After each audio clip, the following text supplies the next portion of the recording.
so Sabrina goes to Spangle like every day, and I was like, okay, girl, but we have to go to SoulCycle. We have to go to SoulCycle. Like we went to Beyonce versus Rihanna class this past week where my wig was slipping off. This upcoming Saturday, he's doing. You're You insane. want Why to did know you what's wear even a wig? crazier? My wig was slipping off. I made a TikTok about it. The instructor was under the TikTok like, babes, it was totally fine. You should have pulled it off. You should have just put no because it's like literally someone in the comments that I can't see jack shit. No, Soul Cycle is dark. It's pitch black in there, which makes it more fun. One, two. Thank Why was you. you wearing a wig in there? You wanted the bust down?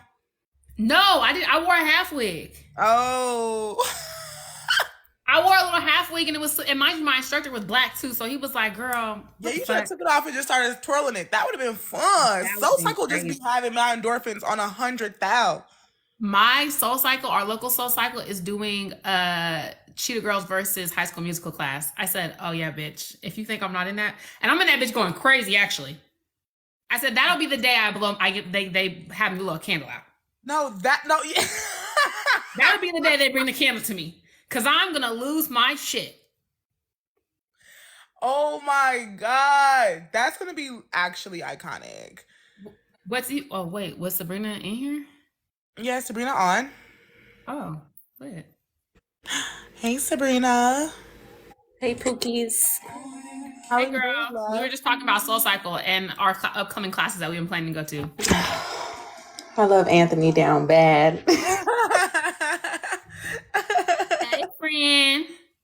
I have maybe 30 minutes with y'all because I realize I'm actually going till 10 today. So I'm yelling. Oh my Okay, god. so Wait, are you working? I'm doing my internship right now. Oh my gosh, okay. Totally. totally. So we can get it started. I know, I titled this live, friends. How many of them do you have? You said what? That's a cute name. I like that Thank title, you, friend. friends. How many of them? How many of them are real? How many of them are true? Okay, so I did a little ghetto ass outline that I literally just sent to the group chat, y'all. So something that we've been seeing going around on TikTok is low maintenance friendships. And I feel like for this one I should pass it to Michaela. Cause with us, I feel like we're real low maintenance, even though we're kind of not, but we kind of are.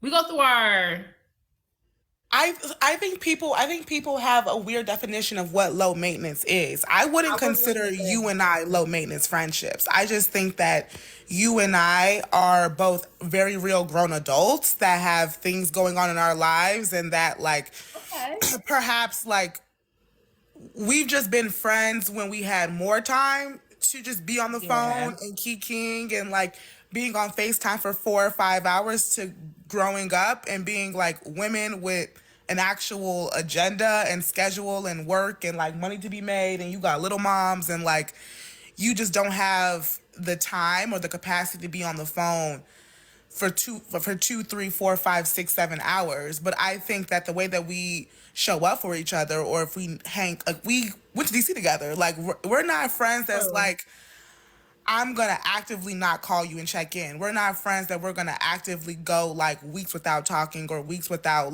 being yo, what's actually up? Let me check in on you, on your family. I don't know. I feel like we're I don't know. I wonder what people define low maintenance. I think when people say low maintenance, they just want quote unquote friends that don't require them to be accountable to another person and how they feel and how they want to be cared for. And I think that is just not being a friend at all. I was gonna say you just reworked literally at the top of the line, reworked the definition of low maintenance friends in my head, because I was really just thinking people who talk every day. I was gonna say is what we're gonna be discussing is low maintenance, and when low maintenance becomes that's not your friend. 100%. 100%. I think so. That's what I was thinking. It was people like to use this definition of no, we're low maintenance, trying to keep that tie on that friendship. When really y'all are not friends like that.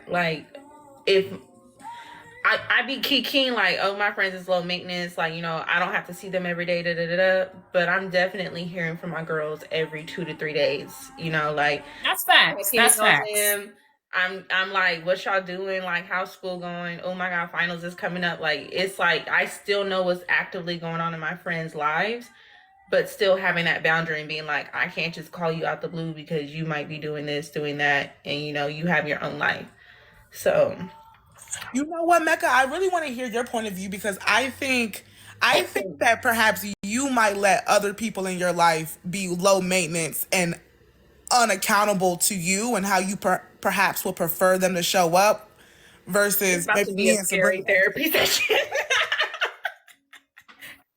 I said, not her pulling from personal info. I She know. said, actually, I think this is a good time to pivot. You know, Kusi be playing that game. Are we really strangers? Are we really strangers? No, because I have the cards literally on my table. I'll pull them up out on here. I'll start crying. You know, the critique that everyone knows has been of me is that people feel like I'm too chill and that like I let too much slide. But I don't think I be minding my business too hard, I think.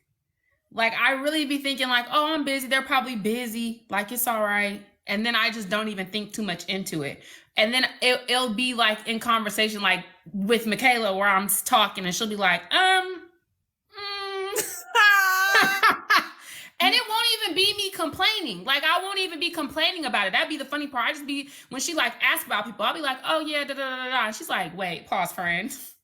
No, because the thing about it is that I would not categorize Mecca as a low maintenance friend. I think Mecca is actually incredibly. You randomly, if you're really in like her friend or you know like you're around her often, she's gonna FaceTime you to ask you a simple question when it could have been a text. Like that.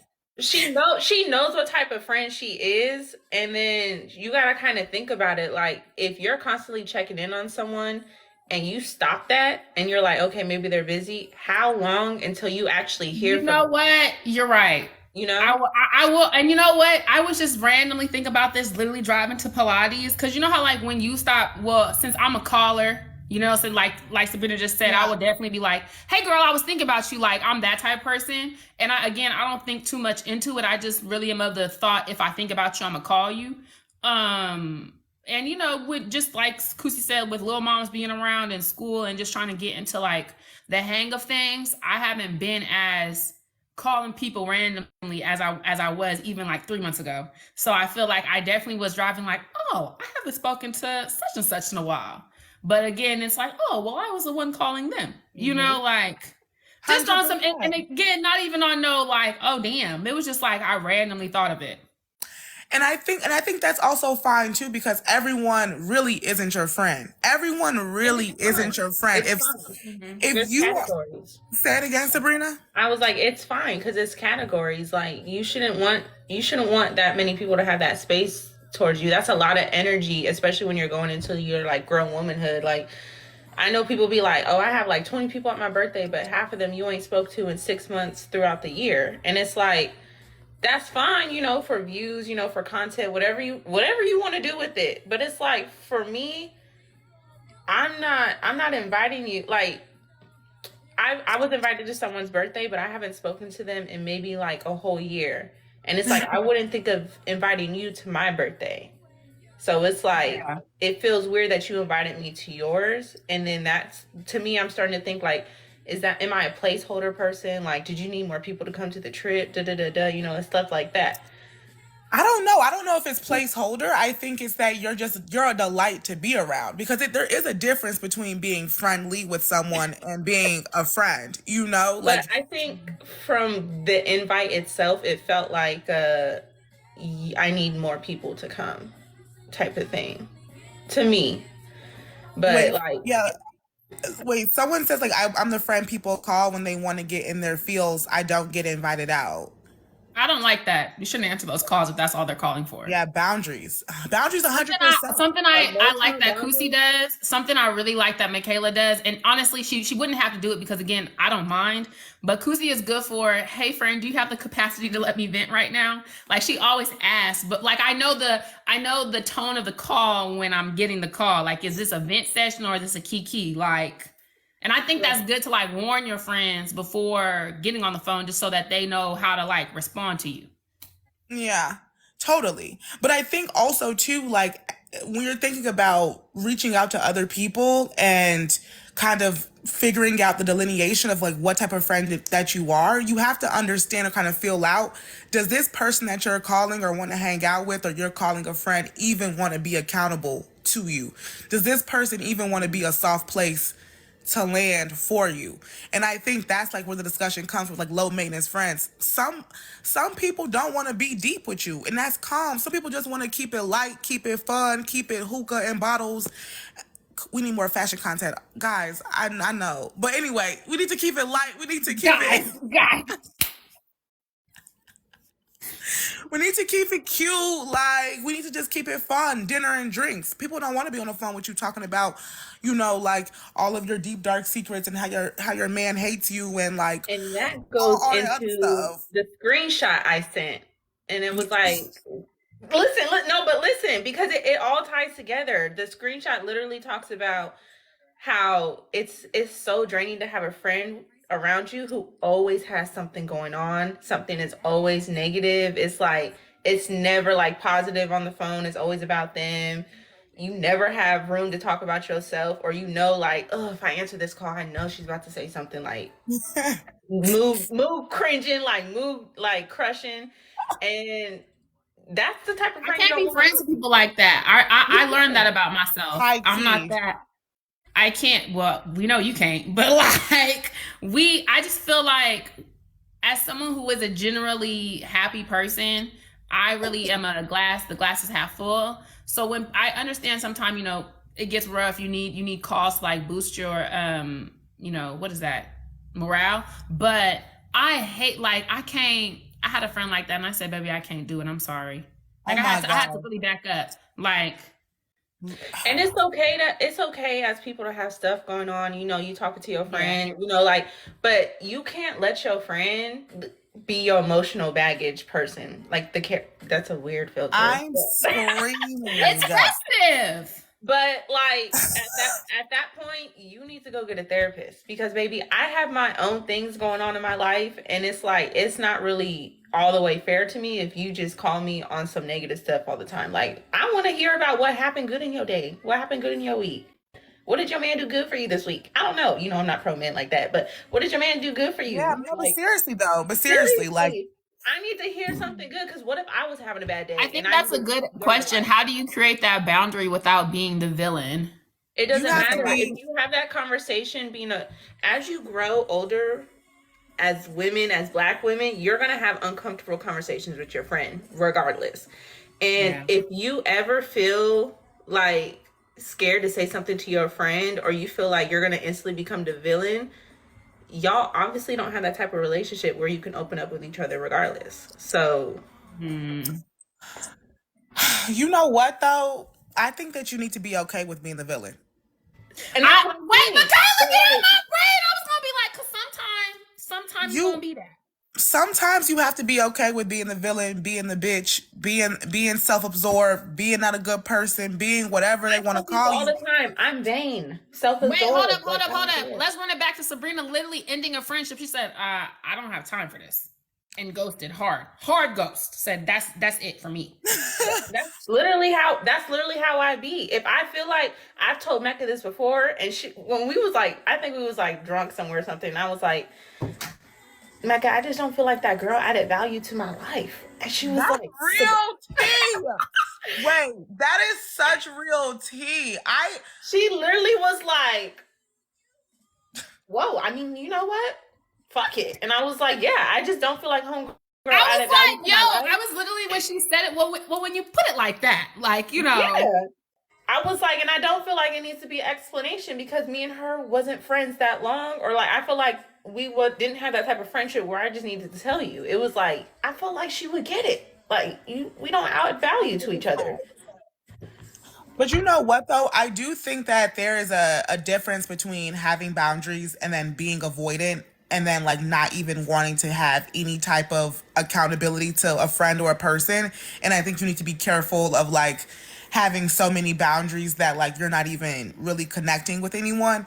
But I definitely do feel like, when some shit is just making you uncomfortable. Case in point is just me having to cut off a really dear friend of mine after she was just a ball of bad vibes in Portugal. And I heard this story, and I literally was like, y'all should have been in a fist fight. But I was like, Kusi is such a doll. It'll never get there. Now, this is what was so crazy about it, Sabrina. When Michaela told me all this was going on, I was like, oh yeah, like I could have told you that a year ago when she did da da da da. And that is what I wanted to bring up, is just that, like, Mecca has such a good way of like checking me, because I'm definitely a recovering people pleaser. I'm definitely a recovering, like, someone who always wants to be there for someone, wants to be friends, and I did not want to be the villain. But I'm someone that's very laid back when it comes to, like, I don't know. I'm typically good vibes. 99.9% of the time I'm good vibes, great vibes. I don't really be getting into it with friends. I don't really have like those. Yeah, I don't really have like tumultuous girl trip experiences. Like prior to this Portuguese trip, I thought that I could travel with anyone. I went to Portugal with this young lady. Very sweet young lady, but she is a type of person that's always in despair. She is an agent of chaos and confusion. No shade. She always has like something on her spirit that's just having her in shambles. Her mental health is unstable. She just feel like she's on her 13th reason why constantly. But I never. And just to interject, she has actually always been like this. And we were roommates at one point. And see, that's the thing about me. I literally never realized it until I was venting to Mecca, and Mecca was like, "Well, she's kind of always been like this." And I said, weird. You think so? She said, yeah, I could have told you she was going to act like this. She said, matter of fact, the last time that you was visiting her, you came back and said she was the worst vibes ever. I was like, wait, damn, I said that? Mind you, Kusi got stuck during the snowstorm. Kusi got stuck with her at her crib. And after that, you know how we was bunkered down for 3-4 days? She called me and was like, it was really chaotic. And I was like, okay. So when this happened, I was like, girl, do you not remember 2 years ago when you was, bundled down with her and it was, you said the same thing, like verbatim?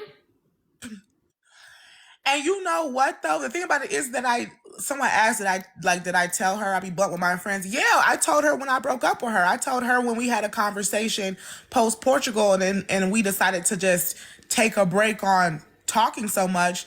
I did tell her, I was just like, beloved, I can't step into my kingdom promises that God has promised for me with all of your shit going on.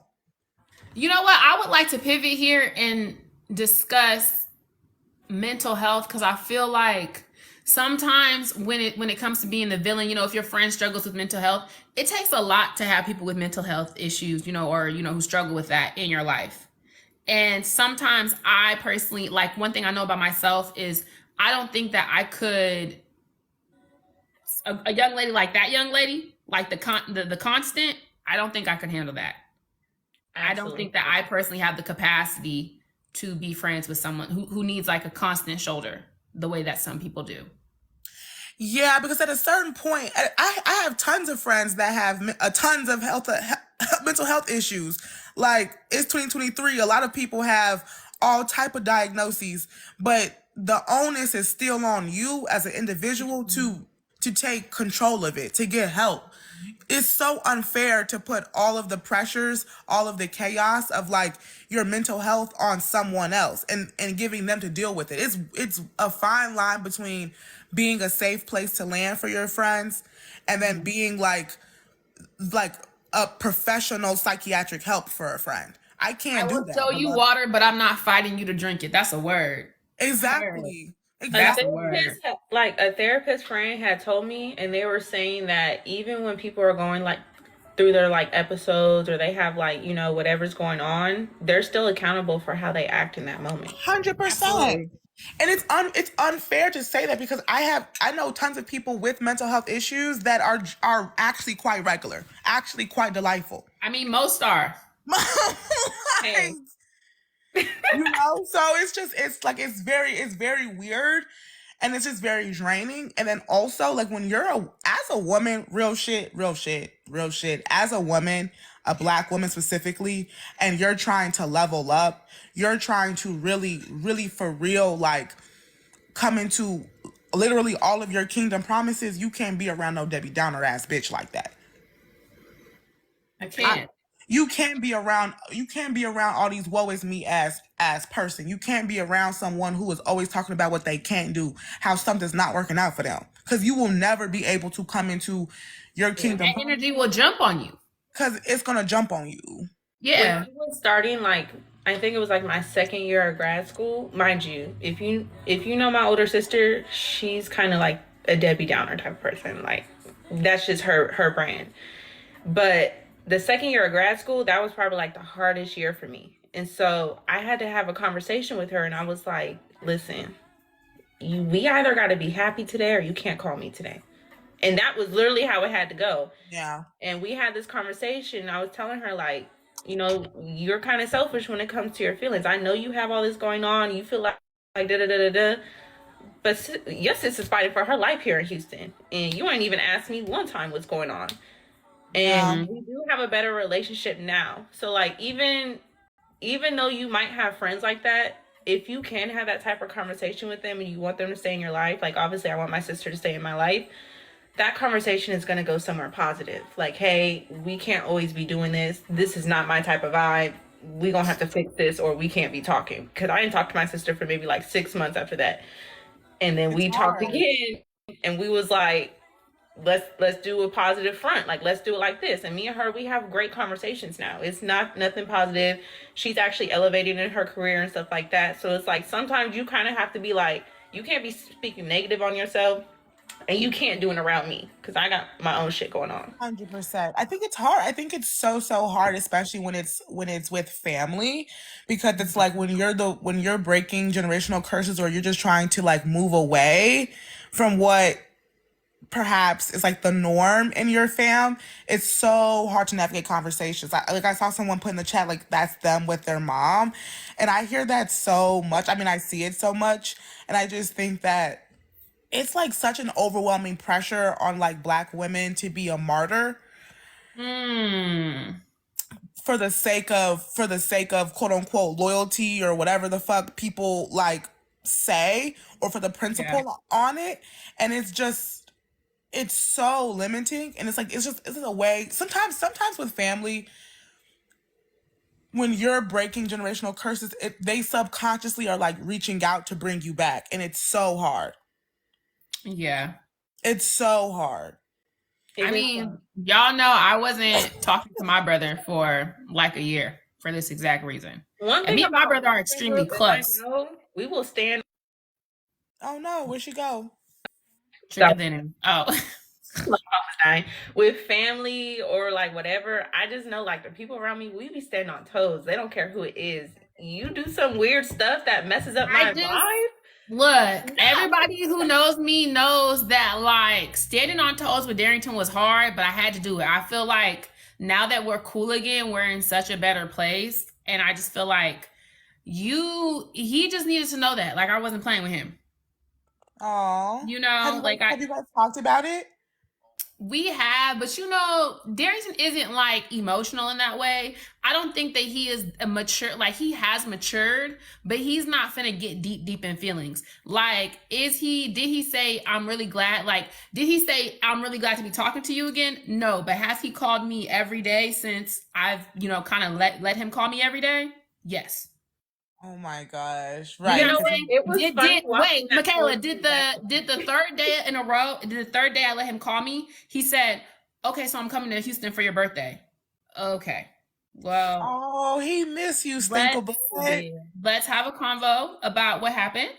Right? No. I think you guys definitely should, but we take that offline.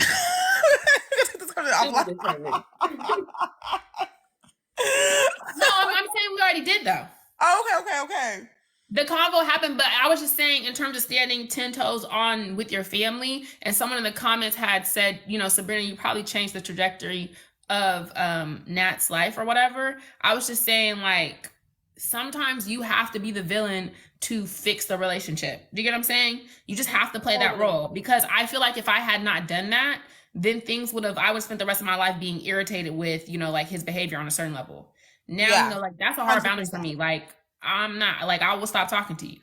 You know, I hung up in my sister's face when it was, I think it was the last, you get me, like, I think it was the last straw, because I think I was getting over finals and she literally called and was like, you didn't congratulate me on my new job. Mind you, my sis was getting a new job every week, if you know my sister. I hung up in her face and I said, we not speaking for 6 months. We had a conversation after and I said, listen, I love you. Let's talk about our new boundaries with each other. And that's literally the words that came out of my mouth. I said, I have new boundaries as a 27-year-old adult. This is not one of, like, this is not going to be sliding. And she's like, cool, these are my boundaries. And I said, all right. Now we close. And it's just, has it been better? Has it been peaceful?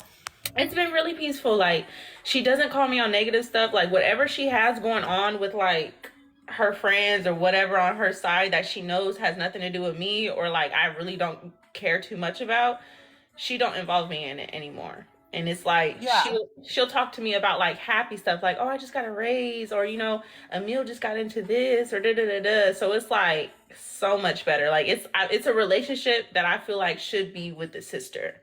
To me. No, totally. And I think that's the beauty of boundaries. So I feel like whether it's a friend or fam or whoever's in your life, you just have to kind of let them know that you're not playing about your boundaries, so you can have the relationship that makes you feel good. But, you know, like, just like sometimes when you put those boundaries up, people are not always going to respond in that way. These, what's going on? I was like, who's our Lancelot? Like, people are not gonna always respond in that way, and you might have a friend who starts hating on you and, you know, flipping the script and making it seem like you said some off the wall shit, which I definitely feel like happened with the girl who Sabrina cut off. Like, I just feel like it went like that. But the thing about boundaries is that, at least I want to hear you guys' opinion, but in my opinion, boundaries are not for the other person. Boundaries are for yourself. So it's like, once you, like if I say, Mecca, listen, I don't want, like, I want you to call me every week, right? And you're like, yeah, bitch, I just can't do that. The boundary is for me to be able to walk away, not for you to, like, change. I just, like, perfect example is Postcard Bae, who I had to break up with. The boundary was, I need you to call me every day if you're my boyfriend. He said, yeah, okay. Then he said he didn't do it. The boundary was me standing on me needing that need met and walking off. No, yeah, but what I'm saying is sometimes when you walk, remember how we were talking about, like, bitches just start hating on you like you did something crazy? And sometimes standing on that boundary causes people to spiral because people aren't used to people setting on boundaries. Like, how in our particular situation, Sabrina stood on that boundary, and that girl went and linked up with someone she doesn't like, and she's made very clear she doesn't like, and, you know, start a whole bunch of drama that really wasn't necessary because Sabrina put up a boundary and said, I felt like what you did was weird, and I no longer want to be your friend. You know, no hard feelings, but that just is what it is. But I just hate that. I hate when people act very immature that way, because it just one reinforces the decision of me being cool off you, and then it just makes it abundantly clear that you were never really my homegirl. Like, why are you linking with a bitch? I was so bothered in the situation. It was like, my boundary is still there, sis. I don't need to call none of y'all. Okay. My boundary is still there. If I'm out enjoying drinks with my friends and I happen to see one of y'all, and one of y'all still want to do whatever. No, my name is Makala. It's like the most simplest version of Michaela I've ever seen. All the other versions are complicated. I just feel like, you know, honestly, when friendships end, and Kusi, you can speak to this on me, because I definitely believe in seasonal friendships. Like, sometimes people are meant to be in your life for a season. Friendships ending is okay. And friendships don't have to end and be like, oh, now we're enemies. So when bitches start doing weird shit, or it ends over a boy, or it ends and then they go link up with someone they don't like, or then they go and start trying to date someone you used to date. Like, when bitches start doing weird shit and you haven't you haven't done no weird shit to them. Do you get what I'm saying? Like, you just like, girl, I feel like we have grown apart and it is okay and it's all right. And then they take that and they start, you know, spiraling out. That's always what's really disheartening to me, because I, on my end, haven't ended nothing that, like, I personally, I like to end shit quietly. You know, you know how I get down. Like, I like for people to be like, oh, how is such and such doing? And I'll always be like, as far as I know, they're doing great. You know what I'm saying? I don't even like to bring people into that. Yeah. I can't speak bad on anybody who I've ever been a friend with, because that says a lot about me to feel those things and say those things about you and allowed you to be my friend. And I think that's just weird, being weird towards me, like, for myself. So even if all that weird stuff happened, I still ain't said no weird stuff about them. I might have been like, you know, that was weird that y'all did whatever y'all did, but like, I mean, I made a video about it and I said I think she was a good friend. She's a sweet girl. She did some weird shit. It was just weird stuff. We was still like, we still had great times, whatever, you know, like, I had a blast all of 2022, half of 2023 times was good. So it's like, I'm not gonna renege on, can I say that? It's like part of the Please. I'm not gonna renege on, like, how I felt about you when I was your friend.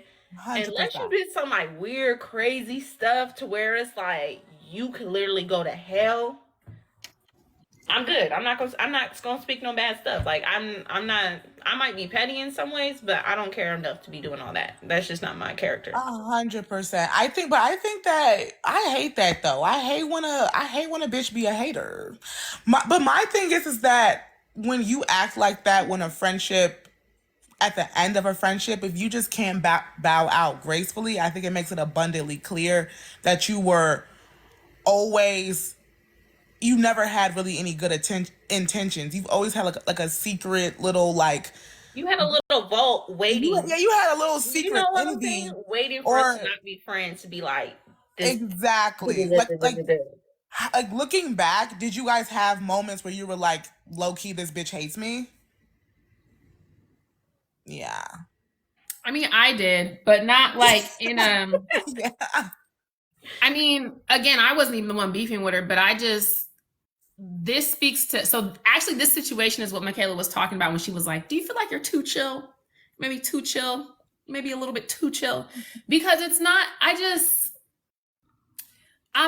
feel like people, you know, you can be really good over here and be really bad over here. And that doesn't make you an all the way bad person. It just makes you in this area, you know, suspect. And I'll stay away from you in that way. Totally. I agree with that. You get what I'm saying? And so that's really how I carry any person that I meet. I think that sometimes we all do things that are just, that sucks, but I don't think you're a shitty person.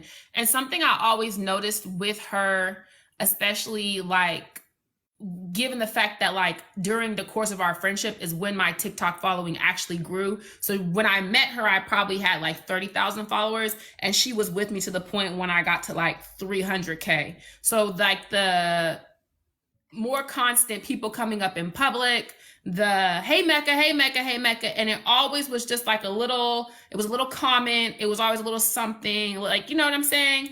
And I saw the difference, because I felt like when Elantra came out here, Elantra doesn't really like it, but it's not in like a hater way. Do you get what I'm saying? It's more of like Elantra's from New York, and she running up on, and like you can, it was clear, and I feel like the moment it was like the moment Elantra got out here, because even like before Elantra got out here, I would take it as like, oh, she just doesn't like, you know, people coming up to us and we're in the club and da da da. But when Elantra got out here, it was like a very different. Even though I knew she didn't like it, it was like a different, I can't explain it. It was like not hating. It was like Elantra's aware of her surroundings. She's from New York. She's more of a like, is she running up on us, or, oh, you know, I don't even like people like that. That's just Elantra. It's like, you know, yeah, I would say other times, like for other people, it was kind of like It was like it would always become kind of a competition, because she has a big following on Instagram, so she would always bring up what like she had going on, and it'll be like, oh girl, that girl just said hi, like we don't even need to talk about this. Do you know what I'm saying? Like we can just take a shot. Yeah, it's just so frustrating because this woman is literally drop dead gorgeous. Which you know, like literally one of the most gorgeous women I've ever seen. Absolutely. Absolutely. And it's like, that's what I'm saying. Like, she'll always be gorgeous. Like, she was fun to be around. It's just little things were too weird for me to want to be a friend still. Couldn't do it. Yeah. But that's the thing too, though. It's crazy because conversely, I rarely have people or friends or people in my circle hating on me because I do like some raw shit. I always have girls hating on me over a nigga. I mean, renege that. I mean, pardon my language, TikTok, over a young man. Yeah, I mean, I feel like that's always the worst. I hate that. I feel like like us being you're into gonna it hate over me a for man is anything- so bottom of the barrel to me personally because there's so many of them. Brittany said the most gorgeous girls are insecure. That's a lie because I'm gorgeous. I was gonna say, you can't tell me nothing. I'm so vain. I'm so vain. It's not even funny. It's No, not even but funny. I think I get what you mean though. I But know what she means, but like, nah. I just do not like that. Like if a woman or a person is gonna hate on me, I want them to hate on me like because For of a like boss bitch thing over yeah, a like man, because I'm raw as hell, not because over little dookie booty. No, right. They be trying to hate me. Sabrina. Oh my gosh, I can't stand that. Ooh, y'all finna get me mad in here. We having And such a it be good over discussion. a man that you just went to dinner a couple times with, not even paying none of your bills, not even paying your comment bill. Like, stop. Now it's different if it's a girl that knew about you and do whatnot and is intentionally doing that. That's not about a man. That's about disrespecting me because you already trying to be funny. Now, personally, if I didn't know nothing about your man or you just been crazy about him, y'all really not even together, and he don't mention you, I don't know nothing about you, and you over here like, girl, we finna fight because you with my man. We're actually not. You can have him back. Like, I only went to bungalow. Yeah. I only went to bungalow once. I went to one little dinner. Now you want to be Regina George. I only had 2 lemon drops out of him. Please don't fight me over this. I had a glass of wine and a little steak. He called me a Uber. It's calm, and now you want to be Regina George when you see me out. It's just like, girl, don't nobody like. I can't stress how much it really upsets me when girls want to beef over men. Because it's not that I don't think that much of most men. So my thing is, and I think a lot of women, that's what I'm saying. I think more of women than I do men. So for you to come at me over a man do I even want him? You know what I'm saying? Like, as someone who has had like girls DM me like, are you texting my man? I'm like, oh, that's your man? I hate that shit. I hate when bitches find, you in the phone and they want to text you and be on your motherfucking line. Like, are you talking to my man? Baby, you seen the text messages. What it look like? I had some girl Facebook message me, and that's when I know it was just the bottom of the barrel. Because why are you on Facebook? She was like, I noticed you be parlaying with my man every time we break up. And I was like, girl, who is your man? And why do you care if y'all are broken up? Oh my God, I think my sister joined the live. You're playing this. Hey, girl.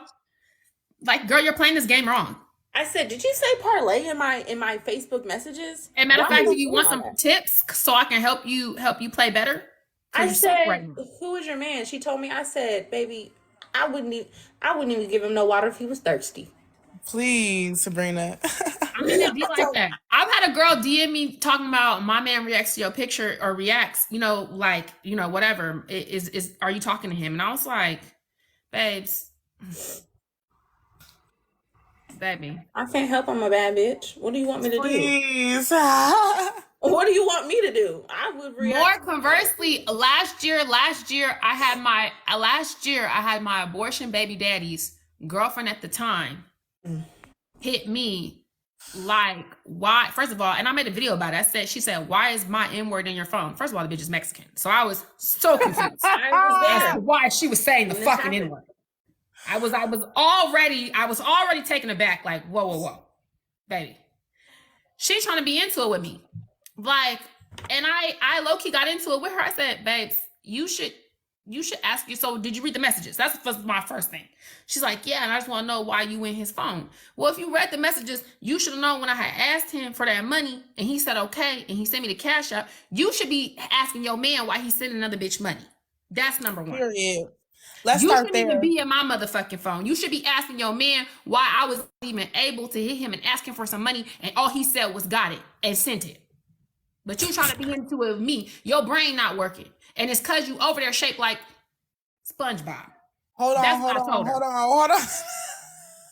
Because I didn't like that she was saying the N-word. I did not like that she was saying the N-word. It had really upset me. I don't like the racial slur, Juanita. I did not like that. The racial slur made me have to go to the gutter. You get what I'm saying? Like, the racial slur, you know I love to be elevated, but the racial slur made me have to take it to hell. Yeah, no, 100%. I hated that. What's the N-word? Who are we talking about? God. We talking about the same man? Please. Girl. And he was borderline anyway, so you calling him the N-word when he really ambiguous. Why are you in my ambiguous man's phone? Then we would have had a conversation. Yeah. That's really what she should have asked. Yeah. I'm dead. Okay, wait. What's on our outline? Are we on track? We are. Honestly, we've hit all points. Oh, wait. Did we talk about the neutral friend? Okay. I totally want to get a pulse point. How loyal are you going to be in a friendship? What are the bounds of loyalty in a friendship? Elaborate. Like, I would have to. I just made a TikTok about how I was finna fight a bitch at Georgia State while Jamila was trying to get on because she was trying to do too much at a Greek party in front of bitches. And I said, she can't beat your ass here, but I can. But I can, period. No, I'm saying, so the conversation about the neutral friend is if, let's say that me and I did something that was objectively wrong to Sabrina. Mm-hmm. But you didn't pick a side. You stayed neutral. Oh, it would have to depend on if I felt like my morale. Do you get what I'm saying? Like, if you sleep with Sabrina's man, I'm not fucking with that. Yeah. I feel like for me, if it's some petty shit between y'all that don't have nothing to do with me, then I'm not gonna get in it. But if it's something that directly fucks with what I think is right and wrong, I'm absolutely gonna be like, bitch, I don't fuck with that. Yeah. But then, like, would you stop being the other person's friend? Like, would you stop being my friend? If I felt like it was wrong enough, yeah. I feel like, I would. I feel like the perspective isn't supposed to come from the neutral friend side. It's supposed to come from, say you have a neutral friend, and say if it was me, Kusi slept with my man, and obviously I'm finna let the chopper sing because I'm like, I don't fuck with her because 100%. And then if you're like, she's like on FaceTime around, like y'all are still friends, at one point it's gonna be like, Mecca, I can't be around you if you're gonna continue to be her friend. Yeah. I feel like that's fair though. That's fair. Yeah. So I think that's the perspective that I got from that TikTok was like when is neutral just being like, I can't pick a side, or like neutral being like, like what I think, honestly, I think the issue with people is that people don't stand on principle. Nobody, it seems these days stands on principles and morale and what is really right and what is really wrong. Everybody want to just kind of do what they do and not get in nobody's shit. But I am a person who stands on principle. And, even when that shit happened with Sabrina, I call folks and say, listen, I can't fuck with this. Like, I actually did this, what you're saying. And I didn't have beef with, it wasn't my situation, but the way it was handled, I didn't appreciate it. And I didn't fuck with how it was handled. Say this is where Mecca was coming in as far as like, if it's petty stuff between two people, she'll be like, whatever. But then also, if you're the person where the pettiness is coming to you, you have the opportunity to be like, well, I'm not going, or, like something like that. And it was like a time where I was like, oh, I just don't want to be this girlfriend. Really nothing to it. I don't see her being my friend. I didn't have no beef. It wasn't nothing. So it was like, Mecca was okay to still be her friend. I didn't care because I just felt like I don't want to be around that girl. But then when it came around the time to Mecca's birthday, it was like, I I don't know if I can be fake and be around her. Like, you can invite her to your party, but I don't know how much of that I'm gonna be at because that's just not me. So it was kind of like because I feel like that was my next question. Like, what is actually petty? I be feeling like sometimes in adult friendships, people be wanting to act so mature. Like, but at the end of the day, if I'm into it and my friend feels like the situation is petty or they don't need to kind of pick a side, even if I voice it or not voice it, I think that I might feel type of way. You know what I mean? Like if I'm at odds with someone and like my friend is still jamming with that other person, no matter if I like voice that I'm upset or not, I think I'm definitely going to feel a type of way that you're still friends with that other person. I'll be honest, I learned that the hard way. I had someone stop being friends with me because the man I was talking to at the time, his best friend was dating the girl. Do you get what I'm saying? Okay. So someone I was close friends with had fell out with a girl, and I was dealing with someone, and his best friend was dealing with the girl that my friend fell out with. Yeah. So what do men want to do? Oh, y'all know each other? Let's double date. So what started happening was we were on double dates all the time because they was like, we know each other. And I came to my friend and I said, hey girl, this is the situation. I have full disclosure. And said, we're together a lot and I know it's on socials and people are making stories, but this is a situation our men are best friends. So that's why we out and we kicking. She told me at the time, okay, whatever, I don't give a damn. But, she did give a damn. You following me? Yeah. And that was like my first situation where I was like, oh, just because you had said that, that's not what you meant. Even though I felt like I invited you to my house for a sit down, I told you the situation, it lesson learned. But I feel like the only thing different I would have did, honestly, was probably not have been as on socials with it or have asked the dude to back up. They were like butt buddy best friends. You know how some boys, like how Darrington and Seth are. Like they were like Darrington and Seth. They were always together. So there was no way I was going to get around not seeing this girl and fucking with this man. Yeah. So I just feel like the only thing that I could have done differently, just hindsight 2020, is been less visual, less on the radar with it. Yeah. Just out of respect 100%. For my friend. But that's like you live and you learn, because I was like 20 at the time. Yeah. I think that's right though, because I feel like I'm dead. Someone says I need to grow up. But I just feel like perhaps I think there is a level of like you need to communicate, but I do think also no matter what is right, or like that you probably shouldn't feel type of way about you going on these double dates with the other person, you still at the end of the day feel type of way about it.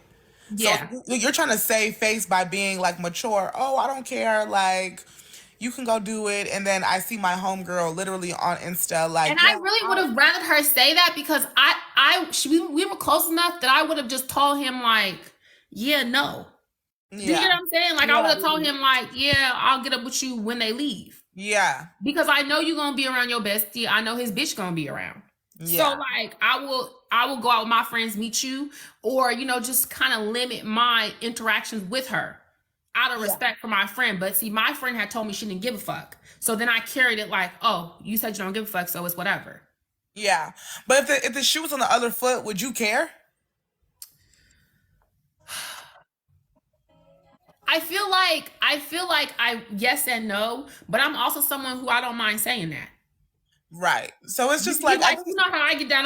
I'm someone who I don't think I would care. I don't think I wouldn't tell you that I don't want you around her. But every time you talk about it, I'm gonna make a slick ass comment. You get what I'm saying? Like I'm gonna make it clear, like I don't fuck with that bitch, and y'all can do what you do, but I'm not gonna. Yeah. So it's just like honestly, it's just like a lesson in emotional intelligence, because it's like, okay, realistically, I would feel away. So let me not even put you in a position like that. Yeah, no. And then from my perspective, I would have, especially being so grown now, I still feel the way I felt about it then, even 7 years later. Like, What do I look like telling my man I can't come to the club over some petty girl shit? He's a man. He don't give a fuck about women's business. Yeah, Do you get what I'm saying? I'm also never gonna bring that to my man. 100%. So that was my whole thing. I'm not even bringing the fellas into what's going. They never even knew. Yeah, because at the end of the day, he's still gonna be messing with that girl. And that's still his best friend. He don't give a damn. And instead, because what's gonna happen if I tell my man, "Oh, you baby, look messy. You look messy. I'll look messy. Yeah. I'll look messy." So my whole thing was I wanted to keep it between the ladies and just figure out how to handle it. And again, the only thing I could see doing different at this age is just not being as public with it, because I still feel like that. I wouldn't, and even harder actually now. I feel even harder like that. Like, yeah, my man wants to double date. I'm outside on a double date, babe. I don't know what to tell you. Like, and I'm never bringing it up. I'm never bringing it up around him. That's some girl shit. But what I'm saying is I don't know if I would bring it up in general. Like, if I'm on a double date, I don't think I would bring it up around her. Just keeping the boundary. I would have been like, you know what's crazy? I never brought it up around her. I didn't bring it to her until my friend stopped being friends with me and said, "Oh, she stopped being friends with me." And she's like, "Yeah, girl, I figured that." You know what I'm saying? It came like at some level, I've always been me. Like, I really tried to play it like, because it was so petty to me. And it was just like, I really believe that men should not be in women's business. I always say that. So if I don't believe you should put yourself in women's business, I am not going to bring you in women's business. Yeah, period. Wait, someone was like, "I'm not reading no grown person's mind. Saying one thing but feeling something else is childish." I mean, it is childish, but that also goes back to our original statement of just being like, how accountable do you want to be held to someone that you call a friend? Because it does come down to a level of emotional intelligence, in the border baseline of a relationship. Any relationship is treating someone how you want to be treated. Like, period. Like, if your homegirl is trying to save face, she don't want to let it on that she fuck with that man more than she probably was like initially saying, or she feels stupid because she knows this is petty, but she still feels X, Y, and Z. I do think that, like, as a friend, you have a little bit of responsibility of being like, okay, my homegirl is not fucking with this. Like, let me just not bring this shit up. Goes back to a point that I always make about being around and having friends who think like you. Because I definitely feel like in that situation per se, even though I can be honest and be like, I wouldn't want to see you outside with no bitch I don't fuck with. You wouldn't want to see me outside with no bitch I don't fuck with. But I know all of us at the end of the day feel like in that particular situation, I'm not bringing this up to no man. And if you told me that, 100%. I'd be like, you know what, bitch, you right. I'm gonna eat it. Because I feel like that. Yeah. So if you're friends with a bitch who was, kind of, bitch, I don't give a fuck, I tell a man, blah, blah, blah, blah, blah, you know what I'm saying? Then she already feel like you fugazi. Right. For not saying nothing to your man. Like that's why having friends who think like you is really, really important. That's especially the older you get. That's a great point. That is a good point. Especially when you know, like, you gonna go tell your man this. You didn't tell your man this one thing? I'm not telling him that. And also, it's just imagine, like, like, every little thing you say is gonna go back to her man, and it's like, okay, you didn't tell your man this one little thing for once. Now that's weird. I don't like being friends with people who pillow talk too much with their men, because I feel like you know what I'm saying? Because again, I know y'all think like this, I think like this. The relationship I have with my man is different than the relationship that I have with my homegirls. And we think, men think differently than we do. We know that. So I'm not never finna tell my man that my single friend or my homegirl out here doing dirt, because that's going to change how she look in his book to him, because he a man, he feel like women should look a certain way. Do you get what I'm saying? And bitches be doing it. They be knowing. You know what? That's been coming up for me personally. I feel like we're at the age, like, we're grown for real. And I feel like some of my other friends that I've been friends with for a while are really getting into serious relationships with their fellas. And that's amazing. That's great. But I just had a situation where I was at my homegirl's fella's house with them, and we were chatting, and he had, like, came out of the office, like, adding his 2 cents. And I just was like, go back in the office. If you don't get your ass. And so he had added his 2 cents. I played it cool, but then when he went back to his office, I looked at my homegirl and was like, how the fuck he have all this context? How he even know, like, why you even feel comfortable enough to say that to me? Like, why he just jump in our conversation like that? Yeah, no, and I'm not even gonna lie. Like, you know, it's not worth me getting into it with this friend about it, but it definitely has changed the energy of the friendship, period, because it's just like, oh, I can't talk to you about everything. You telling this man intimate details? I don't like. Why are you telling this man things that we talking about on FaceTime? And I know women be like, my man is my bestie, da da da. But you gotta have boundaries with your man on what you talk to, and you gotta have boundaries with your friend on what you talk to about your man. 100%. Because we talked about this. We talked about this before. Because if you tell one little thing that your man did, your friends is not letting it go, and that's gonna come with every drunk argument, every something da da da. If you tell your man like your friend was being weird the other day, da da da da, your man is probably gonna have your back and be like, no, you being weird to my girl right now, like you did last time, da da da da. You know, like, just like certain stuff like that, and you gonna put yourself in the middle. You gonna make yourself that neutral person, and now you're gonna be having arguments on both sides because you obviously not gonna choose because that's your friend and that's your man. You know what I'm talking about? I think it's hard though, because I think that like when people are getting to the point where they're just now figuring out what type of relationship they want to be in or how they want to show up in that relationship, they're making mistakes, right? But it's just, I don't know. I feel like some of these mistakes, it's trial and error because you're trying to figure out what's the sweet spot for you to like show up in your personal life and have that autonomy, but still like build intimacy with your person. But it's also just like, yeah, I'm keeping it real lighthearted with you from here on out. I really don't discuss negative things in regards to my friends or really my family with men. I made that mistake in my very first relationship, discussing every time me and my mama got into it with my boyfriend, and it got to the point where he didn't like my mama, and I just didn't. I was like, oh well, that is still my mama. You cannot not like my mom. You know what I'm saying? I learned that I made that mistake and learn. You know how sometimes you just gotta learn quick. Yeah. You say, if I'm gonna keep doing this, you gotta learn quick. And I've taken that and I've applied this to my friends, especially as we get older. And the more you talk to men, and then, you know, as we're big girls, men see women in a certain way. There's no way in hell I'm discussing my homegirl sex life with you. I'm not talking about the men they dealing with, how they move with you. Don't ask me no shit like that. I'm not talking about that with you. I don't want to kiki with you at the expense of my homegirls. Because again, and this is why I say you have to be friends with people who think like you. It is important to be friends with girls, because there are girls who will kiki with a man at your expense. Will have you around that man, and that man look down on you talking shit about you. And she got you in the mix. That's some bullshit. I can't stand. I don't want to be around no shit like that. Now, I'll recap the night. I'll be like, me and my homegirls, we had 3 lemon drops each. We had a good time. You know, whatever. But am I about to tell you that my homegirl was kissing some random man in the club?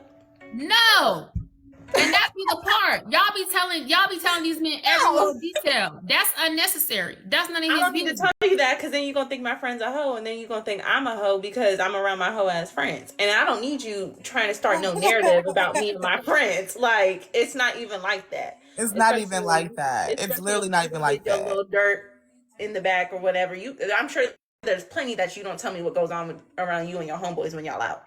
Not saying like y'all it's like because cheating on what the homeboys doing. Men don't. When men be watching their homeboys cheat, it's like they really be picky with what they tell you. Everybody, I don't know why you spilling your guts, baby. Everybody's non-binary now, huh?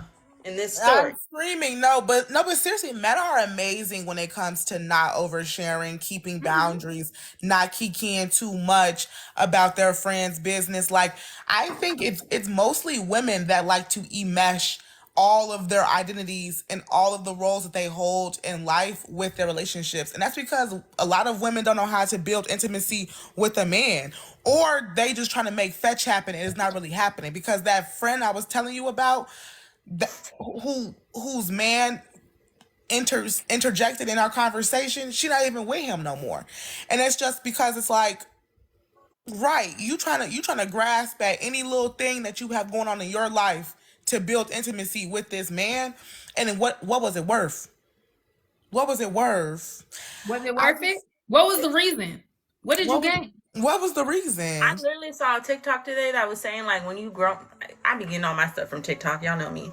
But it was saying like certain things, like with your partner, you shouldn't share really your therapy sessions, because one, that's your time. You really shouldn't be sharing no stuff that you sharing about yourself and, you know, whatever with your partner, because that can backfire on you. And then two, the same around with your friend. What you discuss with your friends, you're not going to discuss with your man like that. Yeah, everyone, you have a community of people around you for a reason. For a reason. Your man is there for, you know, like, if y'all have your own things y'all are discussing, that's fine. Keep it with y'all.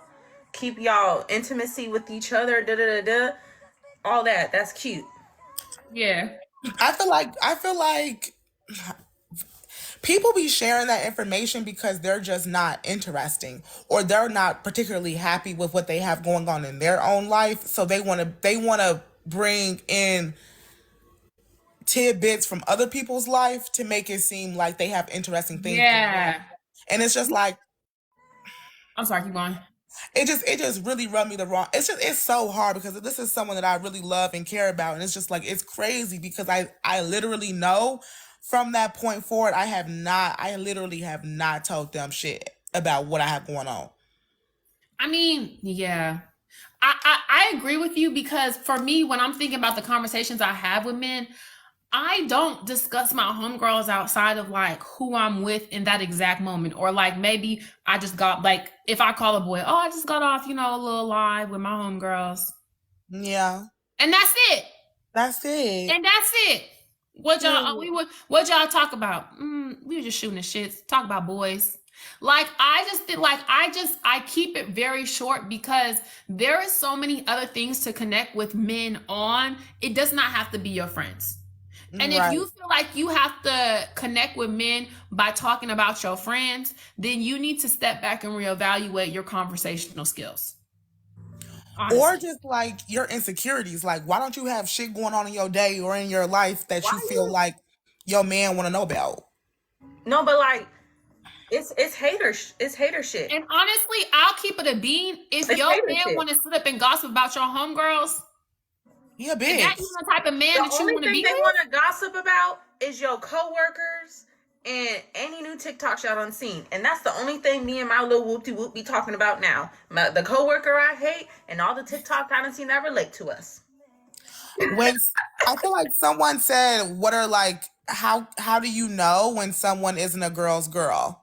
Like, what sets off your she's not a girl's girl radar? That's a good question. Ooh, are we talking... The way she acts when y'all are around men out in public. For sure. For sure. One. She's not a girl's girl, because suddenly it's, I'll buy these shots because, you know, I know it's been a rough month, Sabrina. Or I will get, Sabrina, you should fix your hair. Like, telling me to fix my hair or fix something on myself in front of these men.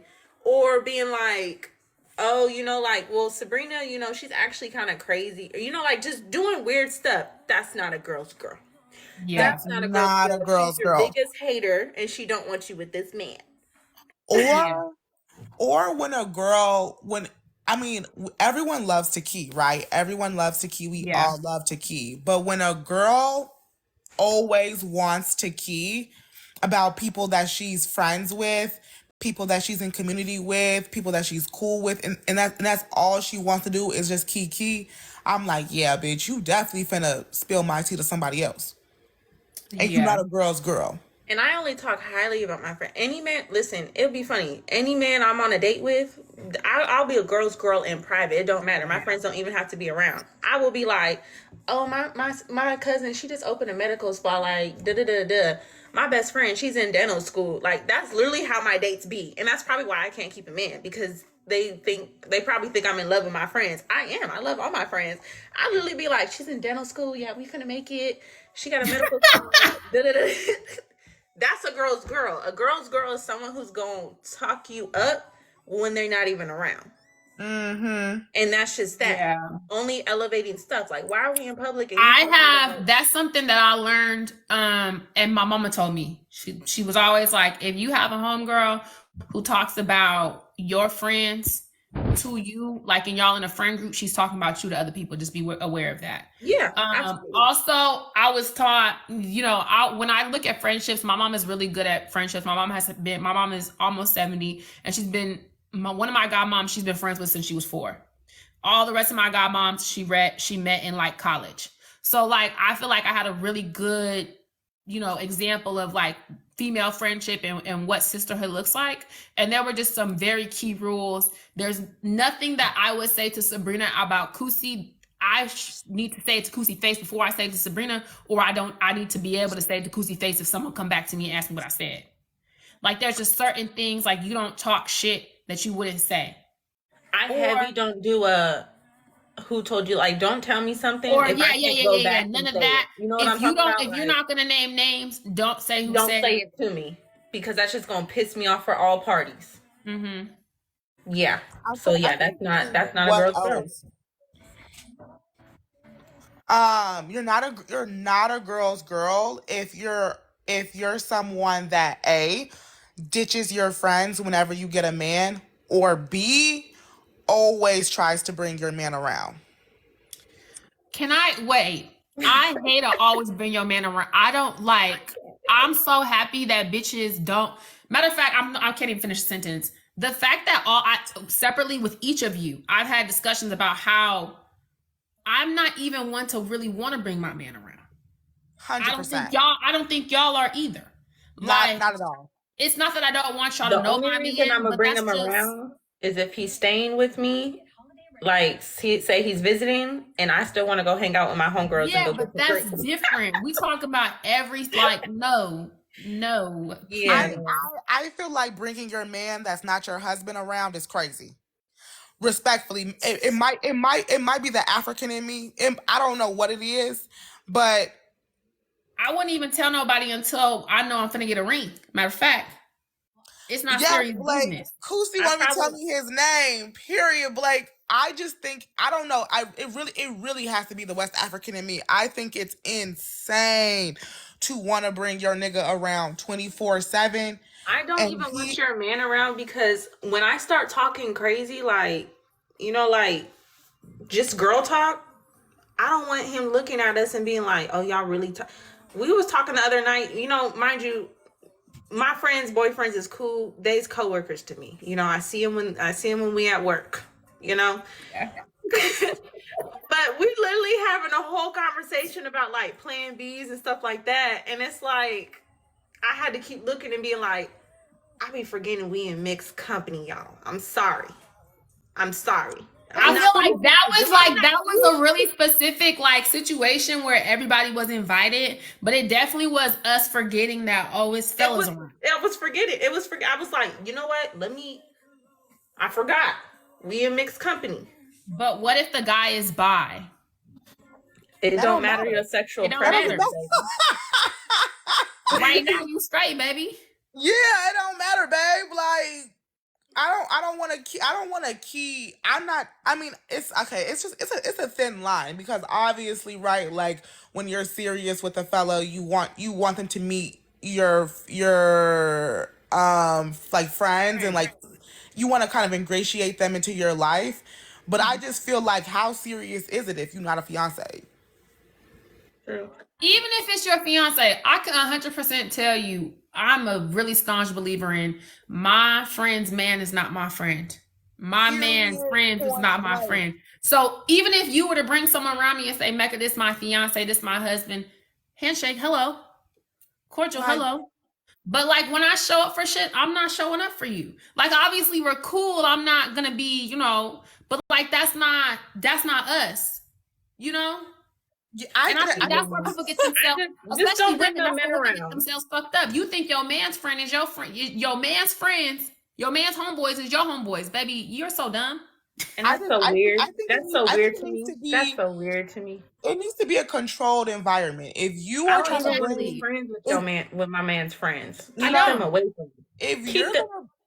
Because I'm sure they all gonna see you do dirt. Y'all all ops to me. I don't care. I could be cordial, but like I have nothing in common with you besides my man. Yeah, I don't know if we're gonna be doing the whole like meet and greet with the man, he needs to like take us out to dinner. We can meet him, and then that's it. That's it. The only time any of them have ever met some man that I've ever been serious with has been at Prospect, and it was like you got to be buying all my friends drinks. You know what's funny about this conversation? Something that I remember I've talked about multiple times is like when people are like, "How do you date older men?" Like, what about when you get older and like, or like as you're growing up and like your friends are just. Blake just has so much insight into what I'm talking about. Go ahead, Mecca. Like as you're maturing, they're like, if you date someone older, he's not gonna want to do the things you want to do. I was like, that's fine, because me and my friend group don't even believe in like, this is him one time, and then that's it. Y'all know him 100%. But like when Blake was saying that I don't be telling people my boo's name, is because they be grown adults and it's no need for you to know who I'm dealing with. He don't even have the same interests. He don't have similar interests. I don't know what to tell you. When I introduce my man, I want him to genuinely be attentive and interested to the group /combo. I don't even know if I need that. I want him to be like, your man need to have some decorum and be like. When I go out with my man, I want him to be like a balloon. You know what I'm talking about? He's just there in the air. He's just there. He's just nowhere near. He's just a balloon in the air. And I'm talking to my friends. Like that's how I like my man out. Literally, It literally just happened when I went to go see Kristen and her man. Them two went over by the bar and did what they was doing, and me and Kristen was able to have girl talk. I love that. We not even together right now because I'm here with my cousin. So it's like, when we ready to go, we together again. You know what I'm talking about? So exactly, being a bodyguard. Yeah, make sure that you go to the corner of the room and scan the room for any danger. Exactly. How do you feel about your friend messaging your husband about a favor? Do you think she should have came to you first? What? Whoa, okay. Wasn't that in a show or a movie or something? They said Ray and LaShondra did that to Ray's friend. Well, that's different. LaShondra, where's the money? Where's the fucking money, LaShondra? That's different. Wait, I have no context to this. This was some TikTok TT lesbian drama. Because this also happened in Insecure when that's what I was saying. It was when Issa went directly to Molly's man and asked for a favor. Look. Back when Insecure was busting and we was arguing, I was arguing 10 toes. Issa, that was out of pocket. I don't give a damn. Out of pocket. If Molly said no, you not gonna get me to say that shit wasn't out of line. Molly said, "Don't ask my man for shit." She should have respected it. They really shouldn't have been friends, but they shouldn't have been friends. And that's what's crazy during that time. Bitches was so mad at me. They was like, Molly, that she's a hater, she's out of pocket. Maybe, but in that particular case, she was in the right. Cause I don't know. I might have a different opinion. Cause Gabby definitely said Issa went to her man Nathan, who was Molly's man's roommate, and then he went to the man, and he ended up saying yes to the favor. Like, was she supposed to deny the help? Damn, I'm finna go back and watch Insecure. Was she supposed to deny the help? Wait, hold up. It's like, you know what you doing though. I gotta Google. Let's see. What you mean? She asking her man for a solution. I feel like this goes back to like, how much do you respect your friend, or like, you know. You just have to be able to say, and this is the thing I felt like with Issa. I respect when people are straight up, right? I would respect if Issa had came to Molly and been like, bitch, it is what it is. You get what I'm saying? It is what it is. I wanted that shit, and I got that shit, and it just is what it is. She was trying to explain the situation. Like, oh no, I went to him. No, bitch, you being funny. I don't fuck with that. Hold on. But also, you gotta think about their friendship. Why did Molly say no in the first place? Right, because she a hater ass bitch. Because Molly said no. Molly said no in the first place because Issa never followed through with shit. And she said, I'm not gonna give you my man, and I don't know if you're gonna follow through with it, which I think is valid. If I know my best friend and I know that you do half-ass shit, because that was Issa's character up until that point. Issa was always starting something, not finishing. I don't think that was the situation. We're missing important nuance, though. We're missing important nuance because the whole season of that show was Issa becoming a new person, breaking all of those molds of her old self, and Molly was willfully ignoring the growth that Issa was having. And Molly was in a place where she was regressing and she was projecting that shit onto That's what I was gonna say. That wasn't even the situation of looking at patterns with Issa, because she done already had been on growth and already had showed that she can do shit on her own. Molly didn't like that. So the no came from regression for sure. It was a no, bitch, you can do everything on your own, do this shit on your own too. And you know what she did? She asked her man on her own, and her man asked her. You know what's crazy about this? I literally remember, y'all are bringing this back to me because I was literally arguing like this when it was actually on. And so I don't know if I feel like Issa was bogus for getting the help from Molly's man, because I don't know if she was out of line. Because she went to Nathan. And imagine Molly doing all that on the brinks about to break up with him. So right. That's what really got me. Is like, you don't even like this man for real. I don't know, I think it's fair. I used to be like, it's just so funny because I really used to be in my text messages with bitches like, no. I love when Insecure was broadcasting. That's when it was going live. No. Because I just know myself. And as someone who thinks through certain situations, I can 100% say if I feel like my friend doesn't follow through, and maybe I don't want to tell because I don't believe in necessarily being like, bitch, you don't never follow through with nothing. You know what I'm saying? Like that's not 100% necessary. So, but I also know I know myself. And it's like, I'm not finna throw you the lob and I don't think you're finna follow through, because that's gonna fuck up my credibility with my man at the end of the day. I don't think so, because that really had nothing to do with you and your man. Exactly. Like, it literally was business on business. Now, but that makes it even more. If it's business, then it's business. Why would I fuck up the business side that me and my man have, and I don't think you're gonna follow through? Like, that's just it. I don't think you're gonna follow through.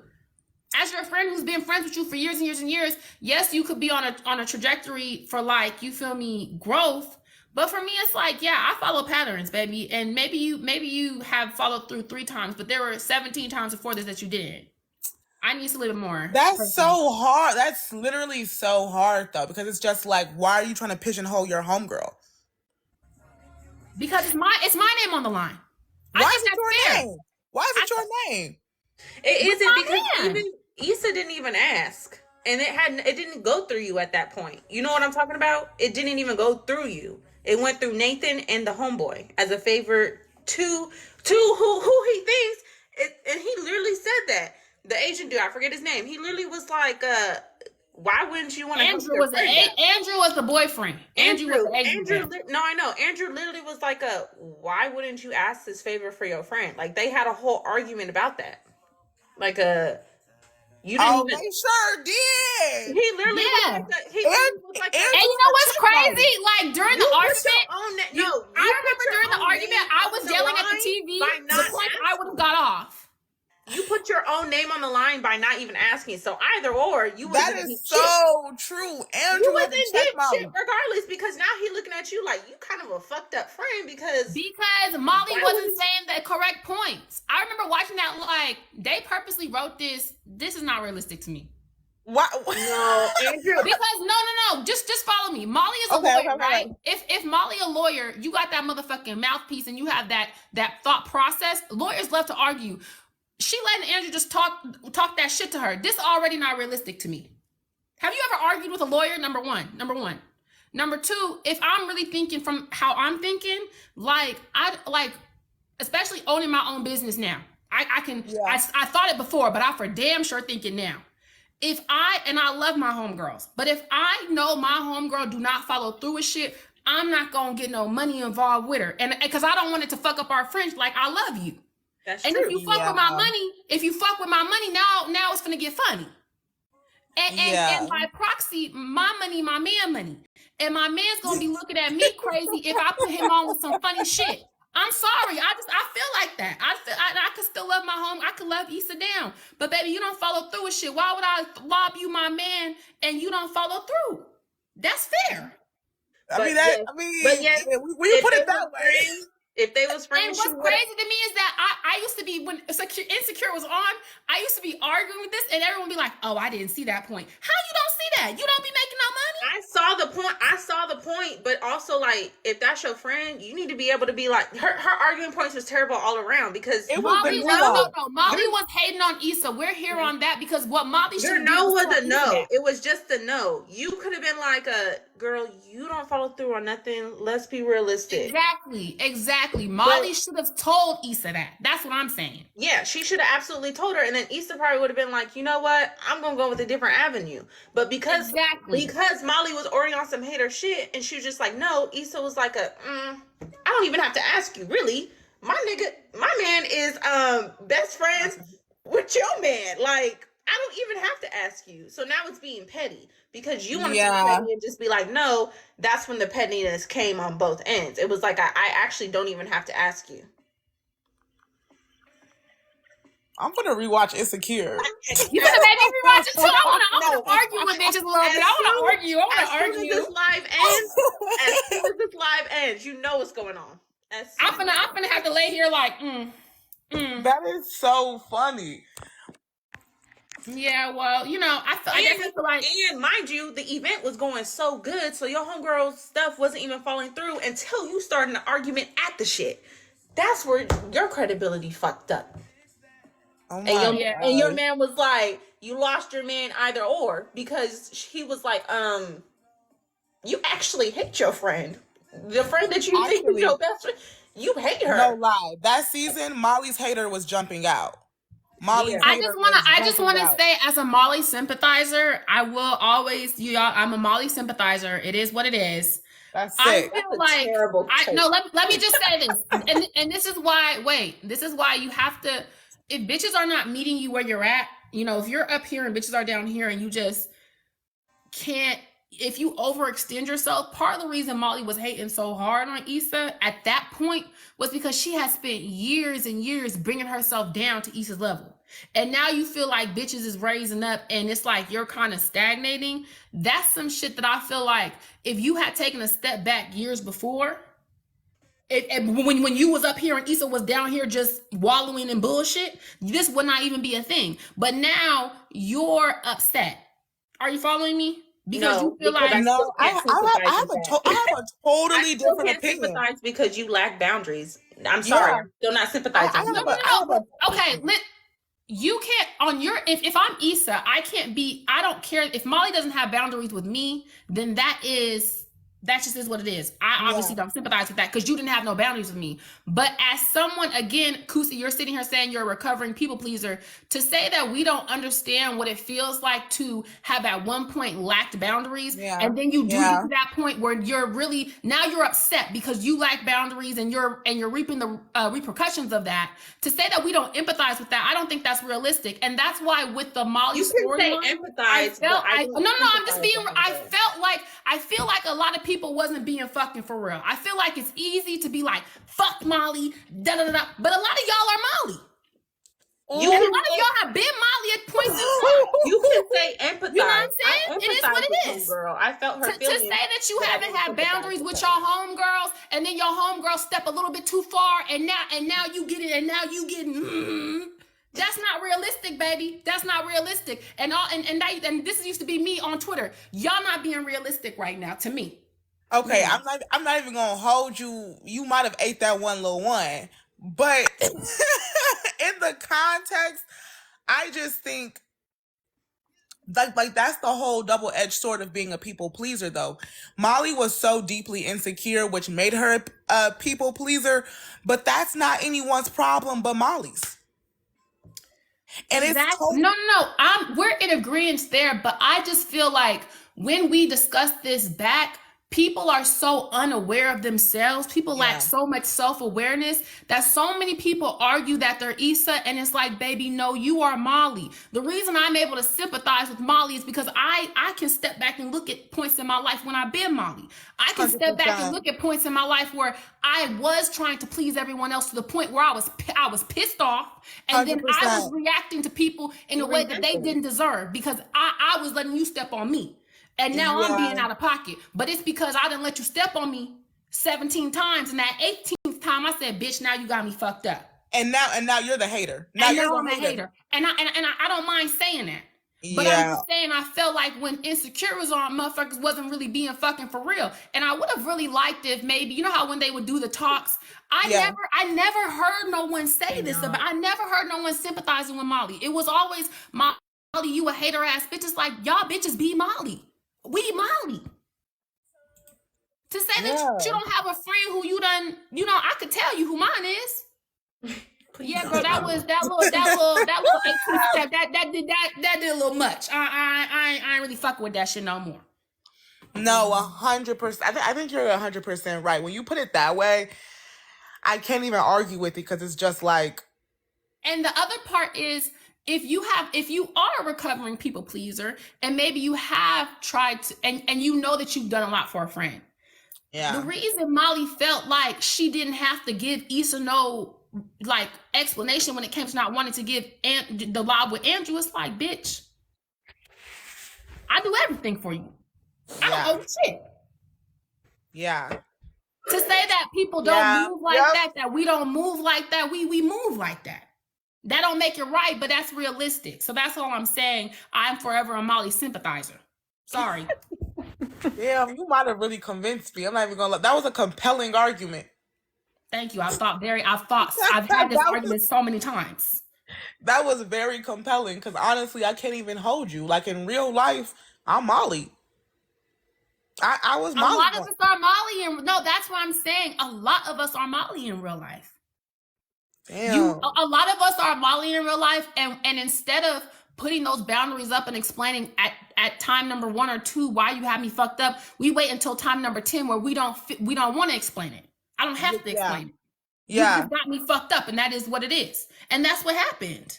That's what. And now you looking like an extra hater. Now you looking like an extra hater because you done came to this girl event and made a scene. But they not taking into account this 5, 6, 10 years of friendship where you had this girl on your back. Literally paying for her and everything, doing everything for her. And they gonna tell you, well, bitch, that was your problem. You shouldn't have did it. Oh, fuck y'all. Fuck y'all. Yeah, come on, y'all. Be for real. Yeah. You people please too long, you gonna resent the people you people please. Yeah, you gonna resent your friends. Oh my, yeah, she was paying for her. Molly was a super paid lawyer. Molly was a paid lawyer and Issa was slumming it. Remember, she had to be a property manager to even get an apartment. And then Molly was in that beautiful crib. And like every time they would do, like they would go to like Coachella, all the different events, Molly would pay. The weed they were smoking, all that. The weed, the food, the drinks, everything. And you late and okay, I can see. And Molly did lift with her. Yep. I mean, Molly was. I do believe that Molly was codependent, though. 100%. Molly was codependent.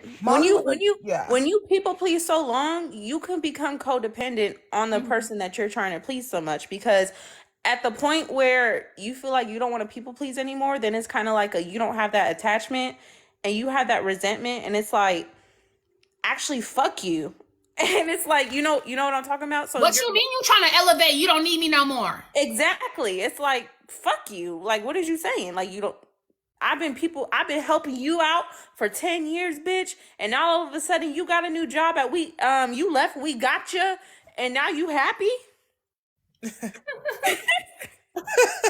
she really happy because she married that man with a baby? But that's, Please, I can't even get into that.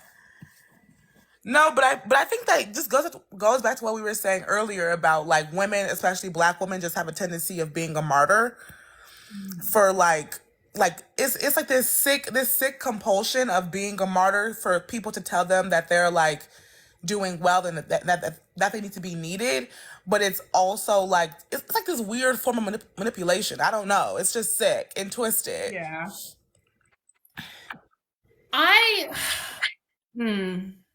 I'll be honest. It was eye-opening. I think I liked every character in the show except Issa. I just wasn't really a fan of Issa. I'll be honest. Why did you hate Issa? Me and Lawrence, no. I didn't like Lawrence either, but there were several points in the show where I just felt like, I don't know, Issa and I just aren't the same type of lady. Wait, say more. Just like everything, like even down to the way it ended. Like even down to the way it ended. I'm so sorry. I'm Karuchi with the shit. You have a baby on me. It's just, there's no way. You can't come back from a baby. You can't come back from a baby. And you're not going to convince me. I don't care how beautiful the ending was. There's just no. And then the fact that Kanduki was trying, I actually was feeling like Kanduki was irritating, but in that realistic. She was realistic. She was right. And in that situation, especially that last season, I said, ain't that about a bitch? I know I'm getting grown because I'm over here feeling like Kanduki not even in the wrong. I never thought she was in the wrong.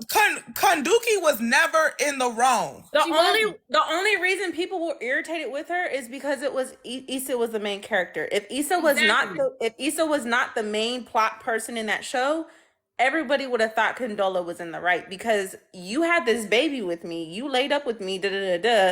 We agreed we gonna have this baby. Well, like, one, you're not gonna tell me to get no abortion because it's my body. Like, whatever. We're having this baby, and then you up and move to San Francisco. The thing was, Lawrence was a villain. Lawrence was a villain. And then you get mad. Issa was not the relatable character for me the way she was for many, is what I'm saying. Issa made many decisions that I just felt like that's not what I would have done. Do you know what I'm saying? No. Because if I seen you in that convenience store at Coachella, I would have threw my Slurpee in your face. Ain't no hi, hey Lawrence. Fuck you. And that baby. And that all that. Yeah. You honestly, she raised that kid as her own. You said what? Wait, about Condola? Yeah, I was saying you're mad at Issa because she raised that kid as her own. Wait, hold on. Condola choosing to have that baby by Lawrence was incredibly silly. I don't think it was, because I was talking about this when it came out that Ashanti was pregnant. I feel like sometimes when your biological clock is ticking, and honestly, I feel like, LOL, my brother made me aware of my biological clock in like the last couple of weeks. He was like, so what's going on? And it was funny, but it's like, it is a clock at the end of the day. It is. And if you haven't made shit shake, and you're a lady who wants a child, and you're in the last 15 seconds of the game, it does absolutely get to the point where it's put up or shut up. Put up or shut up. And it's not even that. It's not. When you think about history and eugenics and the history of Black women having children and the dangers of it already, as far as that and the denial from it, why are you trying to tell this woman to go get an abortion when you don't even know how risky it is? There's people who have unsuccessful abortions and are septic in a month. Like, they act like, men act like an abortion is literally like, here, go do this and then go live your life. Mm-hmm. Emotional trauma, physical trauma. You may not even be able to have a baby again, because some people get scars from actual surgical abortions. Totally. I don't know. I felt like that was the case with Condola. It was. I was going to say, the way the story I interpreted it was, she was very successful. She was aware of her biological clock. No, I'm saying like that. I'm saying in general, not Condola. Someone in the comments said, I don't think that was the case for Condola. That was the case. They were in their 30s. They were in their 30s, mid-30s. Condola was paid. I think Condola had a miscarriage before. I can't remember, but she wanted a kid, and she told Lawrence straight up, you don't have to co-parent with me. Gabby said she was divorced also, right? Harassment and hey, yeah, they said, Sabrina, you can't, I don't know what you did, but you can't do something or she'll be kicked off the lot. tell y'all about? Maybe it's the A word. Oh, it was the Okay. It's okay. But That's yeah, very so woman, but go ahead. So yeah, I mean, I think Condola just wanted to have a baby, and I think she kept it a being with Lawrence. Lawrence was the one that took on the responsibility without understanding how heavy that load was. Yes. And then moved incredibly selfishly, and then also did not really care for Condola's She got emotional divorced well-being. because she didn't want kids. Here's the thing: people are allowed to change their minds, and we saw that with Jeannie Ma. Wait, Tay said, what does telling someone who is inevitably a dad that they don't have to be a dad mean? It means that they don't have to be in that person's life. Like, I don't know. I think there's a difference between like fathering a child and being a dad. I just think Condola was trying to give him a way out. She gave him an out. She said, absolutely gave him an out. She said, you're about to go to San Francisco. You don't even have to be in this child's life. And then you took it upon yourself to be like. And if we're keeping it 100, Lawrence wasn't a great dad in the beginning. There's a reason why she didn't want him to go spend the night with him. You don't even know this baby. Why would I let my child? Lawrence was living his life in San Fran, doing whatever he wanted to do, and then coming to LA and treating Condola like she was crazy. Oh, wait, you see what Cass said? Condola knew what she wanted. Completely the opposite of Issa. I think the contrast was intentional. It absolutely was. Wow. Yeah. Oh, I love Insecure so bad. I love Insecure so bad. 100%. Such a good show. And that just takes it back to why I said Issa for me was not a relatable main character, because as someone who thinks through everything and knows what I want and what I want to do, Issa just wasn't relatable to me. I just been like, bitch, you just all over the place. I need to rewatch because low key, now that we're talking back, like you're making mad compelling arguments, Mecca. I honestly think, you know how, like, honestly, I think that watching it back, it'll be different, because when it was on, we were like in our early 20s. Now we in our late 20s. Yeah. We watch this season and think some totally different shit. Though. I never thought of her as relatable. I just thought she was a main character, and I clocked shade where I clocked shade. That was just me watching it the first time around. I was just like, this is her show, I guess. She was at. That's perfect. This is her show, I guess. That was literally was me. I was like, I guess. Okay, now what's going on with her homegirl and the baby, and then what's going on with Kelly? Because I can't even remember. There was a storyline. I can't remember. It was with Amanda Seales' character where she was supposed to be the bad guy, and even in that situation, I was like, I see her point, but I can't exactly remember. I couldn't see her. No, I think it was like the baby shower, like something. I don't know what it was. I was like, I don't think of her as no bad guy right now. Like, I can't remember what it was, but I can't, like, fuck. So wait, they're in the comments. I think the ending for Issa was incredibly realistic. I think the point that Mecca and I were making is just that I just don't know if I can double back on my ex and raise his side baby. That's just out of my character. But I think that the ending was completely realistic for a lot of people. A lot of people, like, that's realistic. People do this a lot of time. Yeah. Yeah. Period. No judgment. Again, that's why I was clear to say, for me personally, it wasn't a side baby. Correct. It wasn't a side baby. Thank you for correcting me. It was just a baby that he had. Which, again, even that I'm not interested in. Let's make that clear. Let's just be super clear. I don't have kids for a reason, and I don't want to have children physically with anyone who already has children. It wasn't even a break baby, y'all. He literally just had a child. That's all it was. They were broken up. Issa and Lawrence at that time were broken up for like 4 years. He literally just had a child.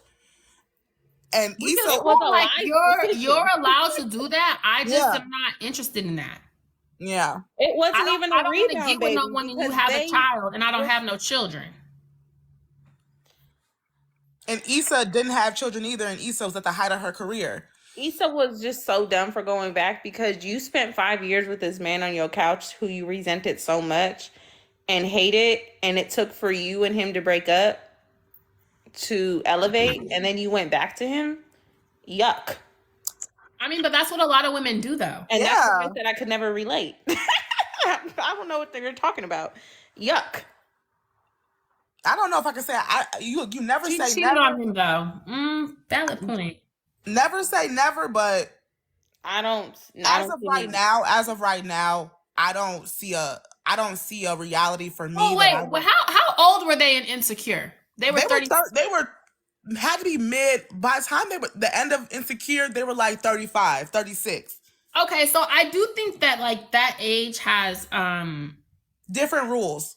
Yeah, like by the time you're 35, 36, if someone has a child, the rules have changed by then. Yeah. But for me, as someone who's like 27, I still am at the point where I don't want to date no one with a kid.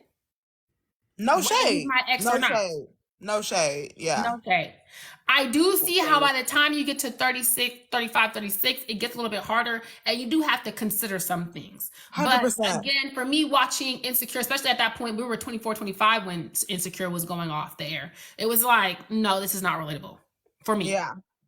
I think my main thing, it's not even the kid, for real. It's you doubling back on that man who you had this type of history that was so resentful. Yeah, it was a weird history. That's the main thing for, to me, it really wasn't about the kid because, again, I knew y'all was older. Like, y'all were not together for like 4 years. I wasn't even pressed about the kid. Whatever you had going on, whatever. You don't really like. You want her to end up with Nathan? I don't. I think Nathan, in my 20-year-old mind, I think Nathan was more of a vibe, but also it also had its like unstable. He was too ghosty. He was too ghosty. You're too old to be acting like that. I don't know. He had a lot going on. Like it was. I was gonna say when it was going off, I would have chosen Nathan, but like again, hindsight, just not even hindsight, just being older, I definitely wouldn't. That's not how I feel anymore. Now, did I like their sexual attraction and how he looked at her? I got that. I got chills. Yeah, I did. I wanted a Nathan. It was sweet. I feel like Nathan. I feel like we all wanted a Nathan because he was like a temporary person. I never saw them as long term. You know what I'm talking about? It was kind of like a in the moment type of thing, and that's the feelings I had for Nathan. It was like we could rendezvous 3 times. And people keep saying Daniel. How did we feel about? How did y'all feel about Daniel? I loved Daniel, but I just don't think it would ever be able to work in a relationship. I don't think Daniel would ever be able to respect Issa. I think Daniel only was in love with the chase of Issa. Daniel was fine, yeah, but also Daniel, it was just like this whole thing of that they were high school sweethearts and then like she was cheating on Lawrence with Daniel. Like in your 30s, like I don't think that a man's gonna really take you for real serious when you dealing with him like that. Yeah. I didn't think so. I was gonna say I felt like, people often mistake the fact that they've known someone or, been on and off since they were in high school as like a sign that they should be together. And I was happy that Daniel didn't last because I just felt like that would have been like, I don't know. Yeah, it just felt like Daniel loved the chase of Issa. I feel like they put him first on purpose because he was a blast from the past. Yeah. And she needed that to get into her future. That was literally her starting her future. Him coming back and them doing what they did is the reason why she left Lawrence and she was able to start elevating. So I feel like they did that on purpose. I never thought Daniel, like they were living 2 separate lives. Daniel was a producer. It was just too crazy. Like you have the girl that you're like having sex with sleeping on your couch while you're dating other women. Like the relationship was way too comfortable. He was way too comfortable being malicious towards Issa. And that's kind of how I felt about Lawrence. That's kind of how I felt about Lawrence. No, absolutely. No shade.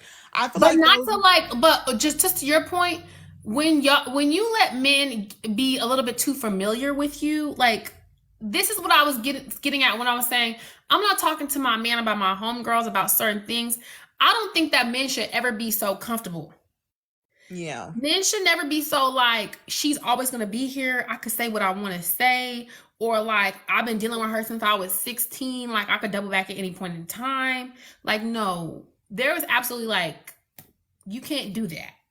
You can't do that. Like that, and that's why I just couldn't deal. And that's really why I did not like the ending. Because it's like, yes, you know, I know that you like Lawrence is the love of your life, quote unquote. But it's just like these gentlemen, Lawrence and Daniel in particular, felt way too okay with carrying Issa however they want to carry her. Lawrence literally came into the apartment to grab his stuff, gave you 5 quick pumps on the couch, and left and didn't speak to you for 2 years. Like, you should have known then, my goods. You should have known way before that. But like, literally, you got back together with him after that? And now you're raising his son? It's just not mathing. It's weird. It was so stupid. That scene was just so crazy. But it was like literally like you went back to this man who treated you any type of way. Issa was not a Shira fan. Issa's not a sprinkle lady.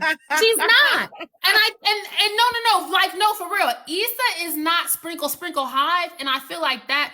And as someone who has always been, I feel like me and Michaela, Sabrina have always been sprinkle hive, even at our youngest. Like even as our at the inception of our womanhood, we were sprinkle. So it was just like this. I can't relate to this. Y'all, we're not saying it was cool for her to cheat. That's literally besides the whole point of the conversation.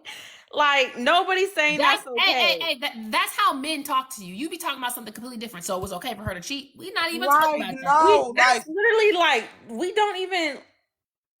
Like, exactly. Maybe they're saying that's why Lawrence carried her like that, because she had cheated on him. But that's the exact point. That's the exact point. What we're saying is you went back to a man who treated you any type of way, even if you cheated on him. Like, that's still crazy. This is why, honestly, I've said, like, if you cheat or you get your lick back, you could never tell a man.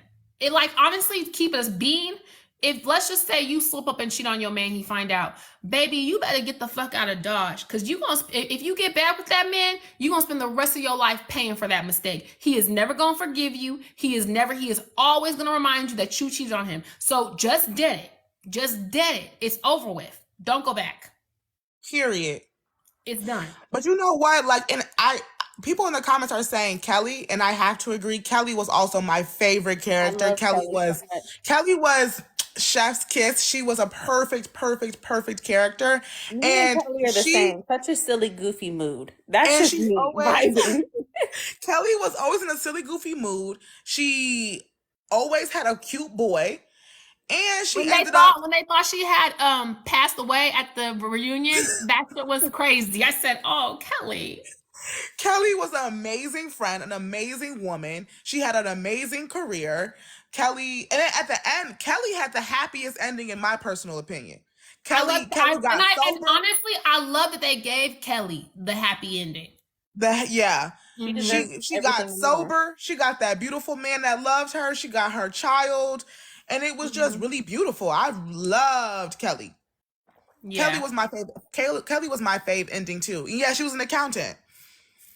And yes, Kelly had a vibrant love life. Like she was just crazy and cool and fun. She literally would just be so cool and collected everywhere she went. Literally, I identify with her so much. Like when she would go to the little functions, it would literally be like I don't know what drama y'all have going on, but this man keep looking at me and I'm about to go talk to him. And like, LOL. Exactly. Tell me that's not me. Like, LOL. LOL, this is cute, but I'm finna cut. Yeah. There's this handsome man over here, and if nobody's going to talk to him, I am. Sabrina, literally me at homecoming. Oh, this is cool. Bye, guys. I can't. Bye. I was going to say, and I felt like I really liked Tiffany's character. Like I can't remember what storyline it was where they wanted her to, like the consensus was she was supposed to be wrong, but I didn't feel like she was wrong. I think it was like the baby shower. She let all them other girls or her line sisters or whoever, her mommy friends, throw the baby shower instead of her bestie Kelly, and Issa and Molly. But Kelly was really just devastated because Tiffany and Kelly are besties. Yeah. I don't even think that was it. But I wasn't necessarily, I don't think I was mad at that. That made sense. Oh, she introduced Lawrence to Condola. Okay. I think that's what it was. I think there was something that Tiffany did. I'm pretty sure it was that it was supposed to be like Tiffany, and it was just like, I think that you guys aren't being realistic about grown people. I think so too. I think Issa was carrying it a little bit just Didn't more they get emotionally. introduced at one of like they parties or something like that? Like I can't remember exactly, but it was like her and her husband had a party. He invited, what was the husband's name? The light-skinned man with the glasses? Was it Kevin or something? Or someone here is gonna know. Someone in the comments gonna know. And what was Tiffany's husband's name, y'all? No, not Dro. Derek. It was Derek. It was like her and Derek had a party. Derek and Lawrence is still homeboys, so it's not like. And this is what I be talking. That's looping it back to my last point. Yep. My husband, my man invited his friend. At the end of the day, my man invited his friend. I'm not bringing him into what we got going on, our girl drama. Someone we know was there, and now Lawrence and Condola's together. How you mad at me, blood? Like, what the fuck? Like, I'm married. If nothing else, I'm consistent. I'm consistent about the situations and how I would carry shit. You can't be mad at me. That's my man. Like that's my real man. My baby daddy, actually. That's my husband. And at this point, that's my husband. His friends ever again? Or his friends can't mingle at our parties? Like, be for real, sis. And that be the thing about, and that's exactly, Gabby. It was Derek's birthday at the house, and Lawrence brought his coworker and his lady. What you want me to say? And this is why, again, if you don't want no situations like that, stop trying to integrate y'all friend group so intimately. Stop. Y'all trying to I'm just saying, oh, you want us all to two-piece and double date. What happens if that couple breaks up and we stay together? Now y'all mad. This we married now. Yeah. No, literally, someone said, and Condola was beautiful and had her no, exactly. Condola, I stand by my assertion. I wouldn't have been mad at Lawrence and Condola being together for real. Like, no, I stand by my assertion that Condola. I would have never been mad at that because, like, Lawrence literally was up in his career and Condola was up in her career. I wouldn't have been mad at that. And she was fab. Condola was fab. Condola and Issa were hanging out. Issa likes Condola. Fun fact, Condola's named after Felicia Rashad's daughter. Wow. That's a fun fact. I didn't know that. But I was just like, that's what I was saying. Like, again, stop mixing y'all friend groups. And this is back to the point. Issa was not someone who I was like, bitch, I don't know. Yeah. I like low key. I have to rewatch it. You have to bring around just because, like, in the show. And I was just like, I guess it's her show, but I just feel like I related to I felt like I related to everyone else outside of Issa. And that's not shade, but I really didn't relate to Issa in no type of way.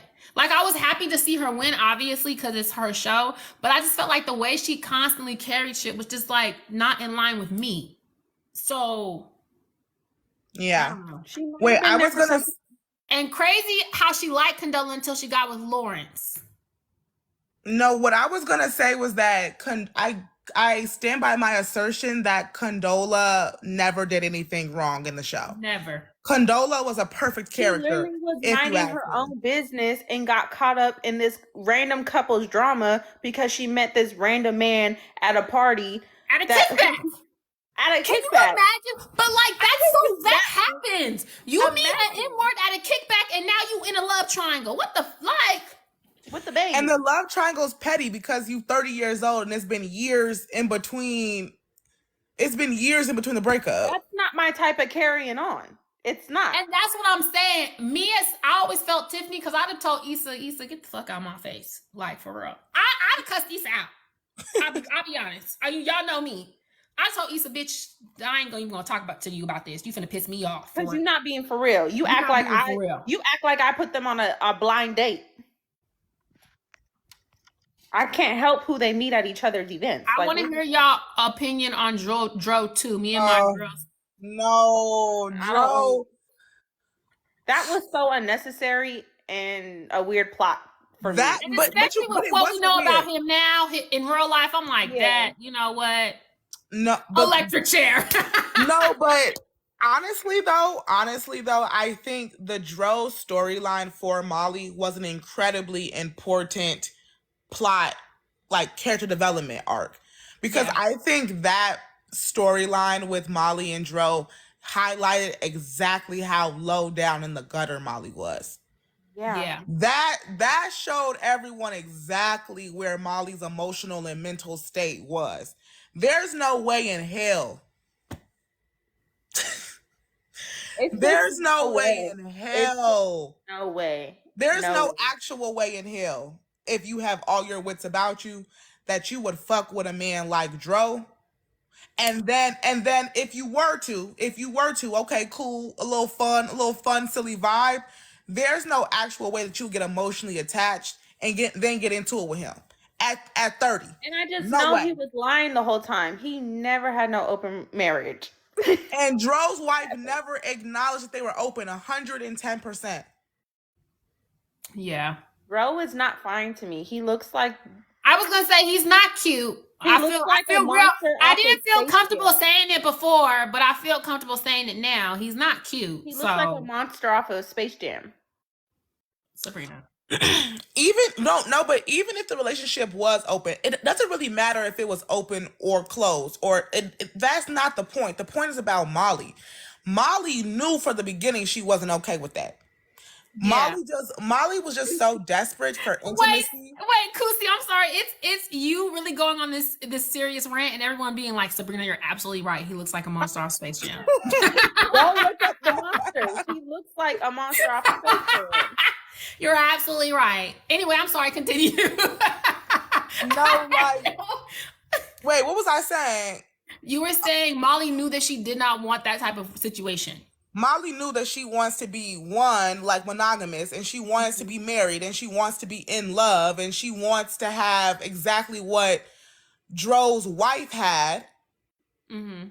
But she settled for the little crumb that Dro was giving her. And then when she got her emotions inevitably involved because they were going on dates and he was treating her well and nicely, quote unquote, she starts to malfunction. Like, that storyline was important. And then she found her a good man and couldn't keep him because she still wasn't emotionally available. That man would have took her to the moon and back. I wanted Andrew. Child. Andrew was so sexy and nice and fun. I wanted Andrew. I said, Molly, just get out the way because I will know how to treat him. You know, I feel like, well, last time I checked at the time, he was with a black woman in real life.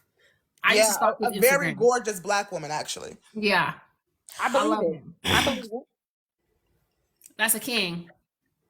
He literally treated her so well and even clocked her on her own mess. Like, he was actually a really amazing character, too. He was like, you're not being a good friend. Yeah, Molly fumbled Andrew bad. Molly fumbled Andrew really, really bad. Molly also fumbled that bisexual king, too. In like the first season. I forgot about him. I really have to go watch. I forgot about him. No, that shit was so. The Enterprise man, who wasn't even bi. He just sucked a little pee once. Well, yes. Well, no. Someone commented he wasn't even bi. I was like, right, exactly. It happened one time. That's hella funny. Do y'all remember when Tank said that? When Tank was like, yeah, sometimes you experiment. Doesn't mean I'm gay. I said, Tank period. Said that? Yes. It was on the Shade Room and everything. Like, I expect nothing less from Tank. Girl, you know I got the Shade Room blocked. Oh, yeah, you're right. I don't do stuff like that. I'm still hearing the mess. I got to see what's going on with TD Jakes and them. The power bottom in the pulpit. Allegedly.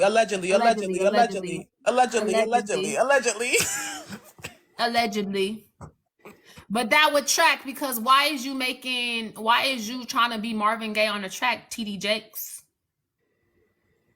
You think you Barry White? TD Jakes? Allegedly. Allegedly. We don't want no Tasha K or whatever defamation suit. Allegedly. Allegedly, that is what the papers had said that they finna bring down. Yeah, and shout out Miss Lindy because she ain't never fucked with TD Jakes. You know what's crazy? I be making these videos about people my mama don't fuck with, and then randomly, like later on, like within a close amount of time, because I made a video about her not fucking with Oprah because she used to be like my mom used to get up in Oprah back in Chicago back in the day. My mom has never fucked with Oprah from like a personal, like she's like, no, I know that bitch. Oprah has never been an idol to me. I tell people all the time, I have a Oprah hate account. Like, for real. Like, it's just so funny because my mom ran in the same circles as Oprah back in the 80s and has always stood 10 toes that that's a nasty lady. And at Oprah, the point in which if y'all wanted to know what a girl's Oprah was on top, Oprah is not a girl's girl. Well, no, yeah, but at the point at which Oprah was on top, this is, you know, there was a point where you couldn't speak bad about Oprah, and she would never say that in front of mixed company, but she would always just be like, yeah, no. Yeah. Yeah. Maybe like 10 years ago, I never voiced it. But now that I'm grown, I always be There's no ethical billionaire, babes, you're right. But like, I'm talking about shit. I had made a video on this, and my mom used to have, my mom's from Evanston, which is like a suburb of Chicago. And then in the 80s, when cable and everything was first coming out, she had a gospel cable show or whatever, where she would take like preachers in the greater Midwest and like gospel singers and like, you know, it was like a talk show. Oprah was on the same network, so they were like running in the same circles. And she just always said that Oprah was like a nasty gal. That's just what she's just not a nice, she's not a girl's girl. She's a nasty gal. I saw right through them Barney looking eyes. You know, you was not a girl's girl. She also gave tea. She was like, yeah, my mom's homegirl used to date Stedman right before she got with Oprah. And Stedman they started dating like right at the point that Oprah started to take off. And first of all, my mom always stood 10 toes. Stedman family was mad color struck. They was not fucking with Oprah until she started making mad money. They wanted him to get with my mom's homegirl, who was like mad light skinned, because that's how they was. But then Oprah started making money, and they was like, I guess we'll allow it. But Oprah used to do shit like fly Stedman out, because Stedman from the South. So like she used to fly him to Chicago, like keep him there. Allegedly. This is old school tea, allegedly. But then when I had made that video, there was a lot of people from Chicago who said my mama was in television broadcast in the 80s too, and she said the same thing. So I said, oh shit. That video had me. I sent that video to my mama like, your retribution is coming, ma'am. I stand with Monique and Taraji P. Henson. Everybody can't be lying. And this is before the billionaire status. This is what I'm saying. This is before the billionaire. This is before that. Allegedly.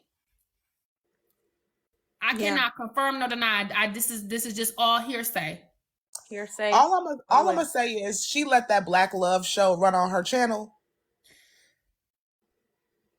And let me tell you something. She's not that is a not a girl's girl red flag. Let me tell you something. I don't want no Black Love. Defund Black Love.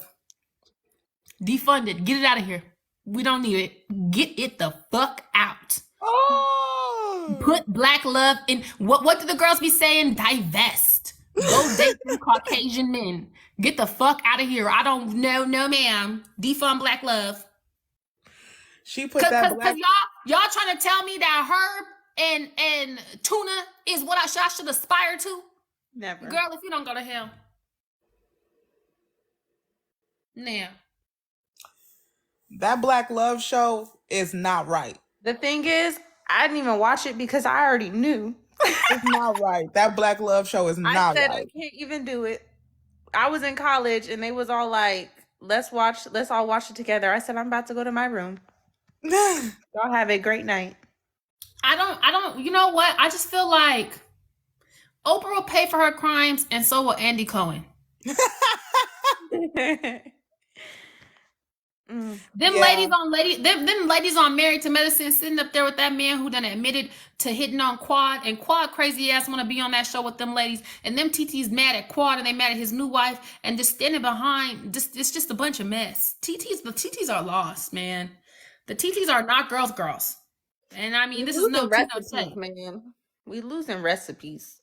No. We're making new ones because the TTs don't have no recipes. Not those ones. Andy Cohen, I think, is an icon, but he also is an icon because he exploits Black women. Andy Cohen exploits all women. All women, but specifically Black women. Word to Nene. Specifically Black women. Word to Nene. Wait, hold up. Word to Nene. When we talk about, and this is why sometimes I do be shutting my ass up because I haven't figured out how in public I want to word this. But Andy Cohen is a perfect example of how when the girls try and get on here and talk to y'all about the misogyny that gay men experience towards actual women, Andy Cohen is a living embodiment of that. Because you have made millions of dollars off of women, Black women specifically, and the shit they go through, and you taunt them and you feed into it and you act just like a cis hetero man towards these women. And I don't give a fuck that you gay. You do that. And it's in 4K. Period. It's not to be argued. Like Nene, him buying Kim's wig off the goddamn auction was so fucking evil. I said, oh shit, this motherfucker is evil. When girls be on here saying that some gay men can be incredibly misogynistic, incredibly evil to cis women, that is not cap. But you have to be sure to say that some gay men and not all gay men. But it absolutely is some, and Andy Cohen is one of them. And y'all can screen record me saying that, all type of shit. It is what it is, because you're not finna argue with me. There's hella receipts for hella years. Case in point is how he treats Nene, the star of every single Real Housewives franchise. And how he treats Nene is deplorable. Nene, he owes Nene his goddamn life. He owes Nene his life. Lanithia Leakes put his ass on the map, and the way that he carries Nene. And you know what? Did you not peep at BravoCon this past year? He said he would be open to anything. Because at the end of the day, Andy is about money. And you know what the bitches want to see. And they want to see Lanithia at the end of the day. You will be willing to give Nene her peach back if Nene wants it because she is the brand. Nene is the peach, babe. Nene is the peach. Period. That is it, and that is all. There is actually no housewife who is more powerful or more influential than Lanithia Leakes. It's just not a thing. It's not a thing. And the same reason you hate Lanithia Leakes is the same reason she's made you so much money. She doesn't bite her tongue. But you feel like because at the end of the day, you're a white man, that lady talking too slick to you is a problem. Because at the end of the day, you still are a white man raised in America, functioning as a white man under misogyny and the patriarchy. And y'all act like when bitches say that, they out of pocket. You act like when bitches say that, it's homophobic. That's not homophobic. That's just saying what it is. Now, Nene is just the most recognizable housewife. I mean, I will argue that the Housewife franchise wouldn't be what it was without Nene Leakes. It's not an argument. It's fact. So it's not an argument. It's a fact. Nene Leakes is the most memeable person. Like, when we think about how important memes are in present day, who is the bitch with the most memes outside of Nene than New York? If you want to talk about, like, when I say pop culture influence, I would say that Nene Leakes, I would dare say that Nene Leakes is up there with Kim Kardashian. I would dare say that Nene Leakes is more important than Kim Kardashian, because if we're talking about every day, Kim is a meme. Kim is a meme, but Kim is not a meme the way Nene is. Yeah. Bitches don't buy white refrigerators anymore. Bitches do not buy. I didn't buy a white refrigerator when I moved into this house. I told that man I needed an extra $500 for a silver refrigerator. Yeah.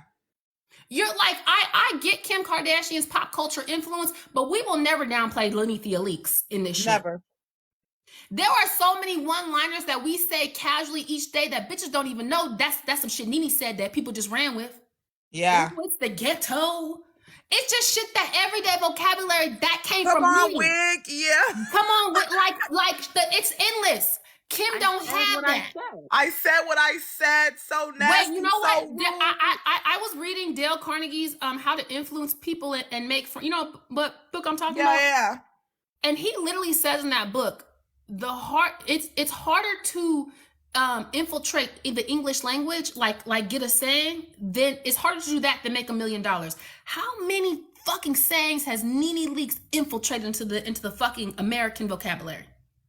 That bitch is more iconic than Kim Kardashian. That's the hill I'll die on. And you might be onto something. Bling, bling, bitches is mad. Bling, bling, bitches is mad. I said what I said. I said what I said alone. Because honestly, you only need one. You really only need one. You only need one statement that to infiltrate the American language to prove your influence. Nene has multiple. And that's the point. No cap. You're actually I concede. I concede to that point. Nene Leakes is pop culture. She's a pop culture icon. Kim is just a figure. There's two different things. Ooh, there you go, Sabrina. Ooh, there you go. There you go. There you go. Yeah. You might have ate that. Should we call? Don't make me call Portia. I mean, Nene goes viral on TikTok for shit that was said 15 years ago. Every 6 months. Don't make me call Portia is from when I was in high school. You're so right. Do you get what I'm saying? Ooh, Child, the Ghetto is from 2008. Yeah, literally, I said what I said. Watch those B words. Yep, that's my main one too. Yeah. That's my main one. And as someone who's never watched the show, that's how much of an icon she is. I know all of these. Exactly. Yeah. I've never watched the show. Whenever bitches get to smiling big with their teeth, when people remember when Nene went and got her face redone. And yeah, with the weird wig, with the bitches be all the time and don't know where that came from. That's when Nene was the first bitch with veneers. You're literally so right. I would argue motherfuckers wouldn't even get big ass veneers if it wasn't for Nene Leakes. Nene went and got them big ass veneers and with the Trump check and got a new nose. Come on, blood, we not gonna do this. With the wig, with the crazy bob. Yeah, she got that Glee money. Hell yeah, but I'm a really rich. And she was phenomenal on Glee. She was phenomenal on Glee. And she was phenomenal on The New Normal, if you watched it. When she recited Nicki Minaj's You See Right Through Me at the Wedding. Nene is and she was the fairy godmother in Cinderella with Keke Palmer. Nene's actually a phenomenal actress. She took that shit serious. Yeah. And that Glee money is different. That Glee money was long, child. Nene was the first bitch I heard say, call me Glamma. I said, Glamma. No. But now Nene looks like beyond fabulous. Nene looks like she's 34. This is what I'm saying and why I constantly tell y'all I would never let my face drop. Yeah, Nene looks fabulous. Nene looks fabulous. They be like, what face is she on? Why does it matter? She looks good. Her and K Michelle is like, this is how I feel about K Michelle.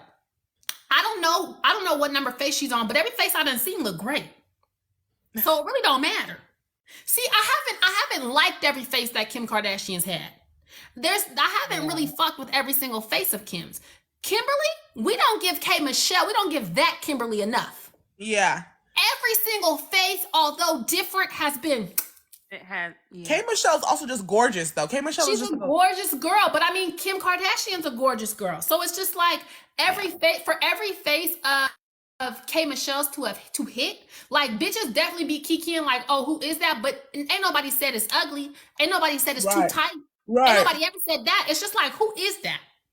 100%. To my color and face. Hey, Michelle, look, she might be loud and ghetto, but she ain't never been wrong. Shit. Now, I'm a shooter and I rap like Shorty Low. You love that. I do. It was you iconic. Love that. It's iconic because Rashida literally sounds like Shorty Low. Yeah, she kind of ate. She bleaches though. Does she? Yeah, you know what? she?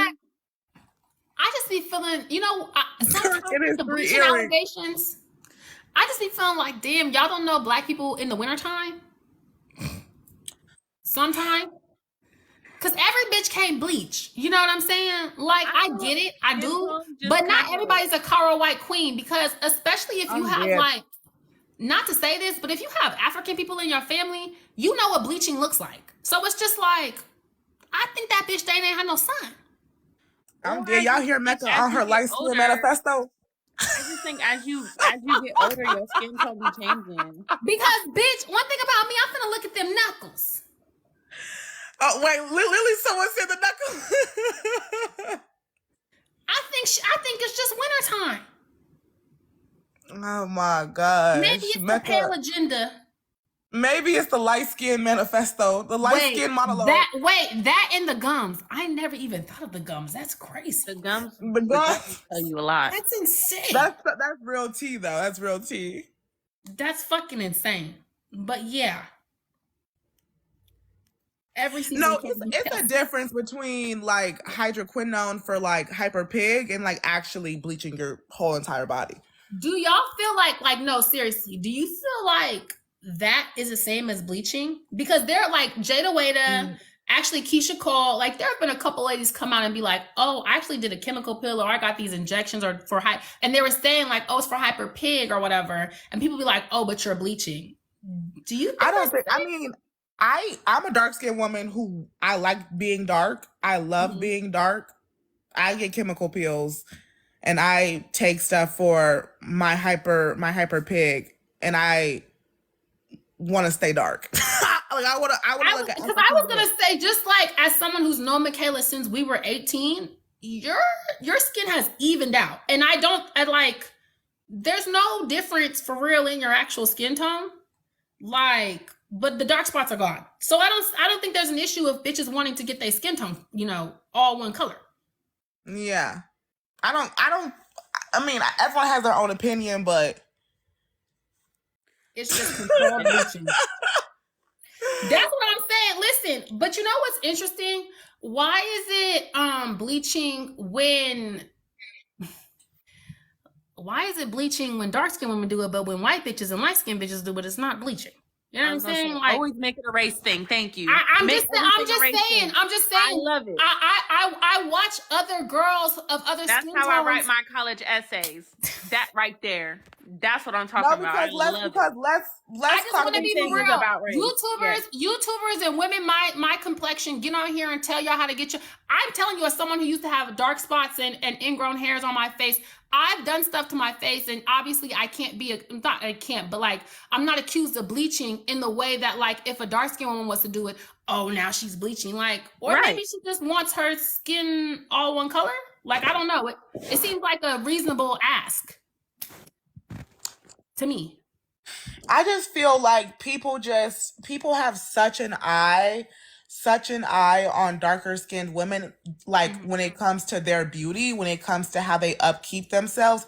I feel like subconsciously people can't even fathom dark skinned women being beautiful, and then when they do different type of upkeeps, now it has to be your bleaching, now it has to be all these other things. It always has to be questionable when it comes to black, it always has to be questionable that you're so beautiful and you're dark. I don't play about that. Even when it comes to like being around, like when men try and talk to you or something like that as being, a lighter skinned woman, the thing I hate the most is when they try and do that whole like, you pretty for a black girl because you lighter, or like shit like that, or like they talk about darker skinned women.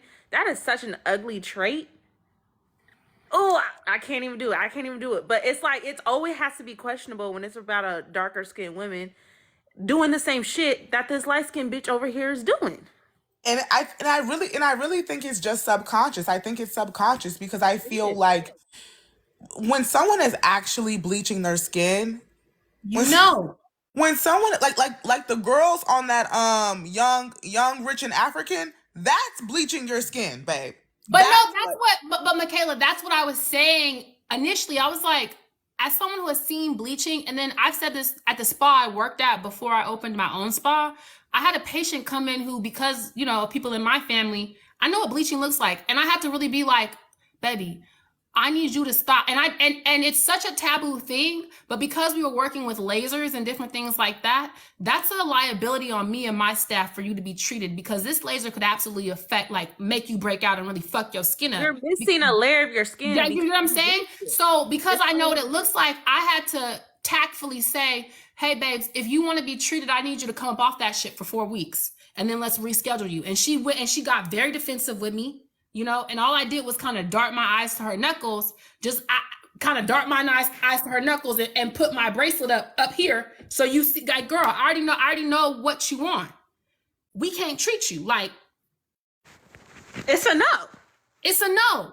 Because right. if your skin fucks up, that's on my laser tech. Yeah. And she would not have did nothing wrong but doing her job. And it's crazy because, and that's why in certain arenas, especially in aesthetics, we need Black women who have seen certain things, because them girls in there didn't even know what that was. When after they left, I said, whoa, that girl was bleaching. And they didn't even know. They thought she, like, as far as, they were like, oh, I thought she looked like you. These are white women. Yeah. No, but like, right. Someone said there's dermatology and then there's a bleach bath, and that's exactly correct. And so I feel like, I don't know, I just feel like when you start getting into serious skincare, when you start really dealing with hyperpig or evening your skin out or getting like those laser facials, your skin is definitely going to change colors. I wouldn't necessarily say that women like K Michelle or Jada Waiter or whoever are bleaching. I don't know their business. I just do know that those girls participate in like more advanced skincare.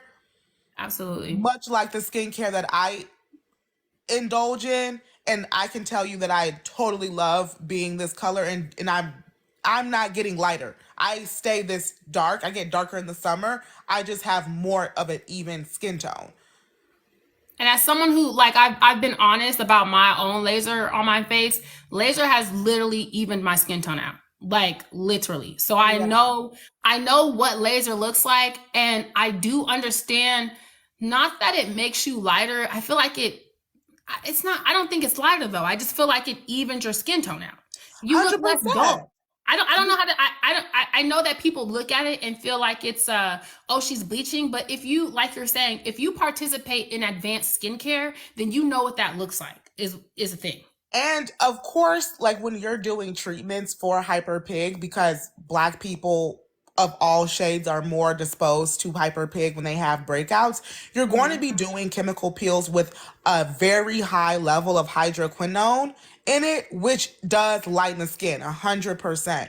But you're also not doing those peels with hydroquinone in them every week. You're doing them once a month, once every 6 weeks, once every 2 months, once a quarter for the heavy duty ones. Yeah.